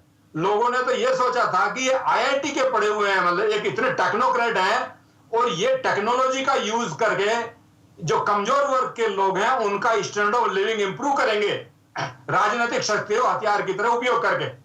यहां पे इस तरह की सिचुएशन हो रही है कि जिस स्तर की बचकानी हरकतें किसी भी पॉलिटिकल पार्टी ने नहीं करी, अरविंद केजरीवाल और उनकी पार्टी मतलब उस लेवल पे गिर के हरकतें कर रही है। तो मुझे लगता है कि इनको और इनकी इस स्ट्रेटेजी को एक्सपोज करना बहुत जरूरी है। और गिरी जी ठीक है वो पॉलिटिकल गेन के लिए सही, परंतु यदि इस इंसान की या इनकी पार्टी की इस इल्जाम लगाओ और भाग जाओ वाली पॉलिसी को एक्सपोज करता है जनता के सामने, तो मुझे लगता है कि अच्छा कदम है। बाकी कानूनी कार्रवाई तो वही होनी है कि उनको मानहानि का मुकदमा दायर करना चाहिए और उसको नितिन गडकरी की तरह कंक्लूजन तक ले जाना चाहिए। That is how it should go. जे गिरी साहब की गल करिए ते गिरी साहब ਤੇ ਕੇਜਰੀਵਾਲ ਸਾਹਿਬ ਅੱਜ ਤੋਂ ਕੁਝ ਸਾਲ ਪਿੱਛੇ ਤੱਕ ਇੱਕ ਮੂਵਮੈਂਟ ਦੇ ਵਿੱਚ ਇਕੱਠੇ ਸੀ, ਇੰਡੀਆ ਅਗੇਨਸਟ ਕਰਪਸ਼ਨ। ਗਿਰੀ ਸਾਹਿਬ ਤੇ ਕੇਜਰੀਵਾਲ ਸਾਹਿਬ ਦੋਵੇਂ ਇਕੱਠੇ ਸੀ, ਪਰ ਗਿਰੀ ਸਾਹਿਬ ਨੇ ਉਹ ਮੂਵਮੈਂਟ ਛੱਡਤਾ ਸੀ ਇਹ ਕਹਿ ਕੇ ਕਿ ਕੇਜਰੀਵਾਲ ਸਾਹਿਬ ਦਾ ਜੋ ਡਿਕਟੇਟਰਸ਼ਿਪ ਕਹਿ ਲੋ ਜਾਂ ਆਪਣੇ ਨਾਲ ਦੇ ਕਲੀਗ ਦੇ ਪ੍ਰਤੀ ਰਵੱਈਆ ਵਾ ਉਹ ਠੀਕ ਨਹੀਂ ਆ, ਦੂਜਿਆਂ ਦੀ ਗੱਲ ਨਹੀਂ ਸੁਣਦੇ। ਕਿਤੇ ਨਾ ਕਿਤੇ ਗੱਲ ਕਾਫੀ ਇੰਟਰਸਟਿੰਗ ਬਣ ਗਈ ਆ, ਕਿਉਂਕਿ ਇੱਕ ਟਾਈਮ ਇਹ ਦੋਵੇਂ ਲੀਡਰ ਇੰਡੀਆ ਅਗੇਨਸਟ ਕਰਪਸ਼ਨ ਵਿੱਚ ਇੱਕ ਦੂਜੇ ਦੇ ਨਾਲ ਸੀ, ਪਰ ਅੱਜ ਦਿੱਲੀ ਦੇ ਵਿੱਚ ਇੱਕ ਦੂਜੇ ਦੇ ਆਮਨੇ ਸਾਹਮਣੇ ਖੜੇ ਨੇ, ਇੱਕ ਦੂਜੇ ਉੱਤੇ ਮਰਡਰ ਤੱਕ ਦੇ ਇਲਜ਼ਾਮ ਲਾਏ ਜਾ ਰਹੇ ਨੇ। ਦੇਖੋ ਹਰਪ੍ਰੀਤ ਜੀ, ਗੱਲ ਇਹ ਹੈ ਕਿ ਇਹ ਜਿਵੇਂ ਕੇਜਰੀਵਾਲ ਸਾਹਿਬ ਗੱਲ ਕਰਦੇ ਨੇ ਨਾ, ਅਸਲ 'ਚ ਉਸ ਬੋਰਡ 'ਚੋਂ ਜਿਹੜਾ ਉਹਨਾਂ ਦੇ anti corruption against India against corruption ਦੇ ਵਿੱਚ ਮੋਡ ਹੁੰਦਾ ਨਾ, ਤੇ ਲਹਿਰ ਚੱਲ ਰਹੀ ਹੈ, ਤੁਸੀਂ ਲੋਕਾਂ ਬਾਰੇ ਕੁਝ ਬੋਲ ਰਹੇ ਹੋ, ਲੋਕ ਇਹ ਦੇਖਦੇ ਹੋਏ ਚੁੱਪ ਕਰ ਜਾਂਦੇ ਨੇ ਕਿ ਇਹ ਬਹੁਤ ਲੋਕ ਇਹਨਾਂ ਦੇ ਪਿੱਛੇ ਜੁੜੇ ਹੋਏ ਨੇ। ਪਰ ਜਦੋਂ ਤੁਸੀਂ ਕਾਨੂੰਨੀ ਬੰਦਿਸ਼ਾਂ 'ਚ ਆ ਜਾਂਦੇ ਨੇ, ਤੁਹਾਨੂੰ ਆਪਣਾ ਸੋਚਣ ਦਾ, ਬੋਲਣ ਦਾ, ਵਿਵਹਾਰ ਦਾ ਢੰਗ ਬਦਲਣਾ ਪੈਂਦਾ ਹੈ। ਪਰ ਉਹਨਾਂ ਦੀ ਇਹ ਮਜਬੂਰੀ ਹੈ ਕਿ ਕਾਨੂੰਨੀ ਮਜਬੂਰੀ ਹੈ ਸੁਭਾਅ ਕਰਕੇ ਕਿ ਉਹ ਆਪਣੀ ਉਹ ਆਦਤ ਨਹੀਂ ਬਦਲਦੇ, ਕਿਸੇ ਬਾਰੇ ਕੁਝ ਵੀ ਕਦੇ ਵੀ ਕਹਿ ਦੇਣਾ ਉਹਨਾਂ ਦਾ ਸੁਭਾਅ ਹੈ। ਤੇ ਜਿਵੇਂ ਇਹਨਾਂ ਨੇ ਦੱਸਿਆ ਸੀ ਅਰੁਣ ਜੇਟਲੀ ਤੇ ਜਾਂ ਗਡਕਰੀ ਸਾਹਿਬ ਮੇਰੇ ਜਦੋਂ ਬੋਲੇ ਸੀ ਫਿਰ ਮਾਫੀ ਮੰਗ ਲਈ ਸੀ। ਮੈਨੂੰ ਲੱਗਦਾ ਕਿ ਹੁਣ ਉਹਨਾਂ ਨੂੰ ਇਹੋ ਜਿਹੀਆਂ ਗੱਲਾਂ ਕਰਕੇ ਦੁਬਾਰਾ ਕਿਸੇ ਤੋਂ ਮਾਫੀ ਮੰਗਣੀ ਪੈ ਜਾਣੀ ਹੈ, ਔਰ ਉਹ ਦੁਬਾਰਾ ਸ਼ਾਇਦ ਉਹ ਚੱਲ ਪੈਣਾ ਸਕਣ। ਜਦੋਂ ਉਹਨੂੰ ਦਿਖੇਗਾ ਕਾਨੂੰਨੀ ਸੰਧਾ ਗੱਲ ਪੈ ਰਿਹਾ ਤੇ ਸ਼ਾਇਦ ਕੋਈ ਇਹੋ ਜਿਹਾ ਰਸਤਾ ਕੱਢ ਲੈਣਗੇ। ਪਰ ਉਹਨਾਂ ਦੀ ਪੋਲੀਟੀਕਲ ਸ਼ਾਖ ਜਿਹੜੀ ਹੈਗੀ ਉਹਦੇ ਤੇ ਉਹ ਬਹੁਤ ਹੀ ਇੱਕ ਬੁਰੀ ਜਿਹੜੀ ਹੈ ਅਸਰ ਉਸ ਚੀਜ਼ ਦਾ ਪੈਂਦਾ। ਔਰ ਮੈਨੂੰ ਨਹੀਂ ਸਮਝ ਆਉਂਦੀ ਕਿ ਉਹ ਕਿਉਂ ਇਹੋ ਹੀ ਗੱਲਾਂ ਕਰੀ ਜਾਂਦੇ ਨੇ। ਇਸ ਗੱਲ ਚੋਂ ਨਿਕਲਣ ਕਿ ਉਹ ਮੇਰਾ ਗੱਲ ਹੈ ਜ਼ਿਆਦਾਤਰ ਇਸ ਤਰ੍ਹਾਂ ਗੱਲ ਕੋਈ ਗੋਲ ਮੋਲ ਕਰਕੇ ਕਿ ਕਿਹਾ ਜਾਂ ਨਹੀਂ ਕਿਹਾ ਮੈਂ ਸੌਰੀ, ਕਿਉਂਕਿ ਨਹੀਂ ਤੇ ਕਾਨੂੰਨੀ ਫੰਦਾ ਪਏਗਾ, ਕਿਸੇ ਨੂੰ ਤੁਸੀਂ ਕਤਲ ਦਾ ਇਲਜ਼ਾਮ ਲਾ ਦਿਓ ਸਿੱਧੇ ਤੇ ਉਹ ਨਹੀਂ ਸਾਬਤ ਹੁੰਦਾ ਤੇ ਬੰਦਾ ਕੋਰਟ ਜਾਏਗਾ ਹੀ ਜਾਏਗਾ ਜੀ। ਅਰਜੀਤ ਜੀ ਇੱਥੇ ਥੋੜੀ ਜਿਹੀ ਮੈਂ ਵੀ ਉਸੇ ਦੇ ਰਿਗਾਰਡਿੰਗ ਹੀ ਗੱਲ ਕਰਦਾ ਵਾਂ ਕਿ ਜਿਹੜਾ 16 ਮਈ ਨੂੰ ਜਦੋਂ MM ਖਾਨ ਸਾਹਿਬ ਦਾ ਮਰਡਰ ਹੁੰਦਾ ਵਾ, MM ਖਾਨ ਸਾਹਿਬ ਦੀ ਜੇ ਆਪਾਂ ਗੱਲ ਕਰੀਏ ਨਿਊ ਦਿੱਲੀ ਮਿਊਨਿਸਪਲ ਕੌਂਸਲ ਦੇ ਆਫੀਸਰ ਸੀਗੇ, ਉਹਨਾਂ ਨੇ ਇੱਕ ਲੀਜ਼ ਦੇ ਰਿਗਾਰਡਿੰਗ ਇੱਕ ਦਿਨ ਪਹਿਲੇ ਇੱਕ ਲੀਜ਼ ਦੇ ਰਿਗਾਰਡਿੰਗ ਸਾਈਨ ਕਰਨੇ ਸੀਗੇ ਤੇ ਇੱਕ ਦਿਨ ਪਹਿਲੇ ਉਹਨਾਂ ਦਾ ਮਰਡਰ ਹੋ ਜਾਂਦਾ ਵਾ, ਜਿਹਦੇ ਵਿੱਚ ਸ਼੍ਰੀ ਅਰਵਿੰਦ ਕੇਜਰੀਵਾਲ ਜੀ ਜਿੱਦਾਂ ਤੁਸੀਂ ਦੱਸਿਆ ਕਿ ਗਿਰੀ ਸਾਹਿਬ ਦਾ ਨਾਮ ਲਾਉਂਦੇ ਆ ਤੇ NDMC ਦੇ ਜਿਹੜੇ ਵਾਈਸ ਚੇਅਰਮੈਨ ਕਰਨ ਸਿੰਘ ਤਨਵਰ ਉਹਨਾਂ ਦਾ ਨਾਮ ਲਾਉਂਦੇ ਹੈਗੇ ਆ। ਉਸ ਤੋਂ ਬਾਅਦ ਹੁਣ ਜਿਹੜਾ ਸਿਨੈਰੀਓ ਬਣਿਆ ਵਾ, ਗਿਰੀ ਸਾਹਿਬ ਉੱਥੇ ਭੁੱਖ ਹੜਤਾਲ ਤੇ ਬੈਠ ਗਿਆ। ਗਿਰੀ ਸਾਹਿਬ ਕਹਿੰਦੇ ਪਏ ਆ ਕਿ ਕੇਜਰੀਵਾਲ ਜੀ ਇਹ ਪ੍ਰੂਵ ਕਰਨ ਕਿ ਜਿਹੜਾ ਮਰਡਰ ਮੈਂ ਕੀਤਾ ਵਾ ਸਬੂਤ ਪੇਸ਼ ਕਰਨ, ਮੈਂ ਜੇ ਸਬੂਤ ਪੇਸ਼ ਹੋ ਗਏ ਤਾਂ ਮੈਂ ਰਿਜ਼ਾਈਨ ਕਰ ਦੇਵਾਂਗਾ, ਨਹੀਂ ਤੇ ਕੇਜਰੀਵਾਲ ਜੀ ਰਿਜ਼ਾਈਨ ਕਰਨ ਤੇ ਨਾਲ ਦੇ ਨਾਲ ਜਿਹੜੀ ਉਹਨਾਂ ਨੇ ਆ ਸਾਰਾ ਉਹਨਾਂ ਤੇ ਇਲਜ਼ਾਮ ਲਾਇਆ ਉਹਨੂੰ ਲੈ ਕੇ ਇੱਕ ਮਾਫੀ ਮੰਗਣ। ਜੇ ਆਪਾਂ MM ਖਾਨ ਸਾਹਿਬ ਦੀ ਬੇਟੀ ਦੀ ਗੱਲ ਕਰੀਏ, ਕੱਲ ਉਹਦਾ ਬਿਆਨ ਆ ਗਿਆ ਤੇ ਉਹਨੇ ਗਿਰੀ ਸਾਹਿਬ ਨੂੰ ਜਿਹੜੀ ਆ ਭੁੱਖ ਹੜਤਾਲ ਹੈ ਇਹ ਨਾ ਕਰਨ ਲਈ ਕਿਹਾ, ਭੁੱਖ ਹੜਤਾਲ ਖਤਮ ਕਰਨ ਲਈ ਕਿਹਾ, ਕਿਉਂਕਿ ਉਹ ਪਰਿਵਾਰ ਕਿਤੇ ਨਾ ਕਿਤੇ ਇਹ ਚਾਹੁੰਦਾ ਵਾ ਕਿ ਜਿਹੜਾ ਉਹਦੇ ਫਾਦਰ ਦੀ ਡੈਥ ਹੋਈ ਹੈ, ਕਤਲ ਕੀਤਾ ਗਿਆ ਉਹਦੇ ਫਾਦਰ ਦਾ, ਉਹਦਾ ਪੋਲੀਟੀਕਲ ਕਰਨ ਨਾ ਕੀਤਾ ਜਾਵੇ, ਉਹ ਸਿਰਫ ਜਸਟਿਸ ਚਾਹੁੰਦੇ ਆ। ਹੁਣ ਇੱਥੇ ਸਾਡੇ ਸਾਰਿਆਂ ਦੀ ਸਭ ਤੋਂ ਵੱਡੀ ਸੋਚਣ ਵਾਲੀ ਗੱਲ ਇਹ ਹੈ ਕਿ ਇੱਕ ਦੂਜੇ ਤੇ ਇਲਜ਼ਾਮ ਲਾਣੇ, ਇੱਕ ਦੂਜੇ ਤੇ ਮਾੜੇ ਸ਼ਬਦਾਂ ਦਾ ਵਰਤੋਂ ਕਰਨਾ ਤਾਂ ਸਾਡੇ ਪੋਲੀਟੀਕਲ ਪਾਰਟੀਆਂ ਦਾ ਰਵੱਈਆ ਬਣ ਚੁੱਕਾ ਵਾ। ਪਰ ਅਸਲ ਦੇ ਵਿੱਚ ਉਹਦੇ ਜਸਟਿਸ ਲਈ, ਜਿਹੜੇ ਬੰਦੇ ਦਾ ਕਤਲ ਹੋਇਆ ਉਹਦੇ ਜਸਟਿਸ ਲਈ ਕਿਹੜੀ ਪੋਲੀਟੀਕਲ ਪਾਰਟੀ ਹਜੇ ਤੱਕ ਅੱਗੇ ਆਈ ਹੈ? ਅਰਵਿੰਦ ਕੇਜਰੀਵਾਲ ਜੀ ਨੇ ਨਾਮ ਤਾਂ ਲਾਤਾ, ਪਰ ਕੀ ਉਹ ਬੰਦੇ ਨੂੰ ਜਸਟਿਸ ਦਿਵਾਉਣ ਲਈ ਕਿਸੇ ਨੇ ਕੋਈ ਕਾਰਵਾਈ ਕੀਤੀ? ਕਿਸੇ ਨੇ ਕੁਛ SIT ਬਣਾਈ? ਕਿਸੇ ਨੇ ਕੋਈ ਇਨਵੈਸਟੀਗੇਸ਼ਨ ਟੀਮ ਬਣਾਈ? ਨਹੀਂ। ਸੇਮ BJP ਦੀ ਆਪਾਂ ਗੱਲ ਕਰੀਏ, ਆਪਣੇ ਆਪ ਨੂੰ ਨਿਰਦੋਸ਼ ਪ੍ਰੂਵ ਕਰਨ ਲਈ ਤਾਂ ਭੁੱਖ ਹੜਤਾਲ ਹੋਗੀ, ਪਰ ਕੀ ਉਹ ਬੰਦੇ ਨੂੰ ਜਸਟਿਸ ਦਿਵਾਉਣ ਲਈ ਕੋਈ ਭੁੱਖ ਹੜਤਾਲ ਬਾਰੇ ਸੋਚਿਆ ਗਿਆ? ਮੋਦੀ ਸਾਹਿਬ ਨੂੰ ਕਿਹਾ ਗਿਆ ਜਾਂ ਪੁਲਿਸ ਪ੍ਰਸ਼ਾਸਨ ਨੂੰ ਕਿਹਾ ਗਿਆ? ਨਹੀਂ। ਹਰ ਪੋਲੀਟੀਕਲ ਪਾਰਟੀ ਇੰਡੀਆ ਦੇ ਵਿੱਚ ਆਪਣੀਆਂ ਰੋਟੀਆਂ ਸੇਕਦੀ ਪਈ ਹੈ, ਸਿਆਸੀ ਰੋਟੀਆਂ। ਕਿਸੇ ਦੇ ਨੂੰ ਲੋਕਾਂ ਦੇ ਨਾਲ ਕੋਈ ਵੀ ਸਰੋਕਾਰ ਨਹੀਂ ਹੈਗਾ। ਇੱਥੇ ਅਸਲ ਦੇ ਵਿੱਚ ਦੋਨੋਂ ਪੋਲੀਟੀਕਲ ਪਾਰਟੀਆਂ ਨੂੰ ਚਾਹੀਦੀਆਂ ਸੀ ਕਿ ਇੱਕ ਪ੍ਰੋਪਰ ਇਨਵੈਸਟੀਗੇਸ਼ਨ ਹੁੰਦੀ ਤੇ ਉਹ ਬੰਦਾ ਜਿਹਦਾ ਕਤਲ ਕੀਤਾ ਗਿਆ ਵਾ ਉਹਨੂੰ ਤੇ ਉਹਦੇ ਪਰਿਵਾਰ ਨੂੰ ਇਨਸਾਫ ਮਿਲਦਾ। ਰਾਜੀ ਮੁੱਦਾ ਤਾਂ ਤੁਸੀਂ ਬੜਾ ਵਧੀਆ ਚੱਕਿਆ ਕਿ ਜਿਹਦਾ ਸਤਿ ਸ਼੍ਰੀ ਅਕਾਲ ਜੀ। ਆਈ ਥਿੰਕ ਕਾਲਰ ਜੁੜ ਚੁੱਕੇ ਨੇ ਸਾਡੇ ਨਾਲ। ਹੈਲੋ, ਸਤਿ ਸ਼੍ਰੀ ਅਕਾਲ ਜੀ। ਅਸਲ ਵੀਰੇ ਸਵੇਰੇ ਨਾ ਮੈਂ ਐਡ ਸੁਣੀ ਸੀ ਇਹਦੇ ਟੀਵੀ ਤੇ ਚੱਕ ਦੇ ਟੀਵੀ ਤੇ। ਸਰ ਤੁਸੀਂ ਸਾਡਾ ਲਾਈਵ ਸ਼ੋਅ ਚੱਲ ਰਿਹਾ, ਜੇ ਲਾਈਵ ਸ਼ੋਅ ਬਾਰੇ ਗੱਲ ਕਰਨੀ ਆ ਤੁਸੀਂ ਆਪਣੇ ਕਮੈਂਟ ਕਰ ਸਕਦੇ ਹੋ। ਜੋ ਐਡ ਬਾਰੇ ਤੁਸੀਂ ਚੱਕ ਦੇ ਟੀਵੀ ਦੇ ਨੰਬਰ ਉੱਤੇ ਫੋਨ ਕਰਕੇ ਪਲੀਜ਼ ਕਾਲ ਕਰ ਲਿਓ sir. Sorry for that. Dilbagh Singh ji, ਤੁਸੀਂ ਮੁੱਦਾ ਇੱਕ ਬੜਾ ਵਧੀਆ ਚੁਣਿਆ ਵਾ, ਚੱਕਿਆ ਵਾ ਕਿ ਇੱਕ ਪਾਸੇ ਕਿਹਦੇ ਕਤਲ ਉੱਤੇ ਦੋ ਪੋਲੀਟੀਕਲ ਪਾਰਟੀਆਂ ਰਾਜਨੀਤੀ ਕਰ ਰਹੀਆਂ, ਪਰ ਇਹਨਾਂ ਚੋਂ ਕੋਈ ਵੀ ਪੋਲੀਟੀਕਲ ਪਾਰਟੀ ਸ਼ਾਇਦ ਉਹ ਵਿਅਕਤੀ ਨੂੰ ਇਨਸਾਫ ਕਰਨ ਦੀ ਕੋਸ਼ਿਸ਼ ਅਜੇ ਵੀ ਨਹੀਂ ਕਰ ਰਹੀਆਂ। ਈਵਨ ਕਿ MM ਖਾਨ ਦੀ ਬੇਟੀ ਵੱਲੋਂ ਇਹ ਰਿਕੁਐਸਟ ਕੀਤੀ ਗਈ ਦੋਵੇਂ ਪੋਲੀਟੀਕਲ ਪਾਰਟੀਆਂ ਨੂੰ ਕਿ ਮੇਰੇ ਫਾਦਰ ਦੀ ਮੌਤ ਨੂੰ ਰਾਜਨੀਤੀ ਨਾ ਕੀਤੀ ਜਾਵੇ, ਪਰ ਅਜੇ ਤੱਕ ਨਾ ਹੀ ਗਿਰੀ ਸਾਹਿਬ ਵੱਲੋਂ ਨਾ ਹੀ ਕੇਜਰੀਵਾਲ ਸਾਹਿਬ ਵੱਲੋਂ, ਦੋਵਾਂ ਵੱਲੋਂ ਉਹ ਕੁੜੀ ਦੇ ਬਿਆਨ ਤੋਂ ਬਾਅਦ ਵੀ ਉਸ ਫੈਮਿਲੀ ਦੀ ਰਿਸਪੈਕਟ ਦੇ ਰੱਖਦੇ ਹੋਏ ਕੇ ਵੱਲੋਂ ਆਪਣੇ ਕਦਮ ਪਿੱਛੇ ਕਰਨ ਦਾ ਫੈਸਲਾ ਨਹੀਂ ਲਿਆ ਗਿਆ। ਜੇ ਗਿਰੀ ਸਾਹਿਬ ਚਾਹਣ ਤੇ ਉਹ ਵੀ ਉੱਠ ਕੇ ਕਹਿ ਸਕਦੇ ਆ ਕਿ ਮੈਂ ਫੈਮਿਲੀ ਦੀਆਂ ਭਾਵਨਾ ਨੂੰ ਧਿਆਨ 'ਚ ਰੱਖਦੇ ਹੋਏ ਆਪਣੀ ਇਹ ਭੁੱਖ ਹੜਤਾਲ ਵਾਪਸ ਲੈ ਲੈਂਦਾ ਵਾਂ।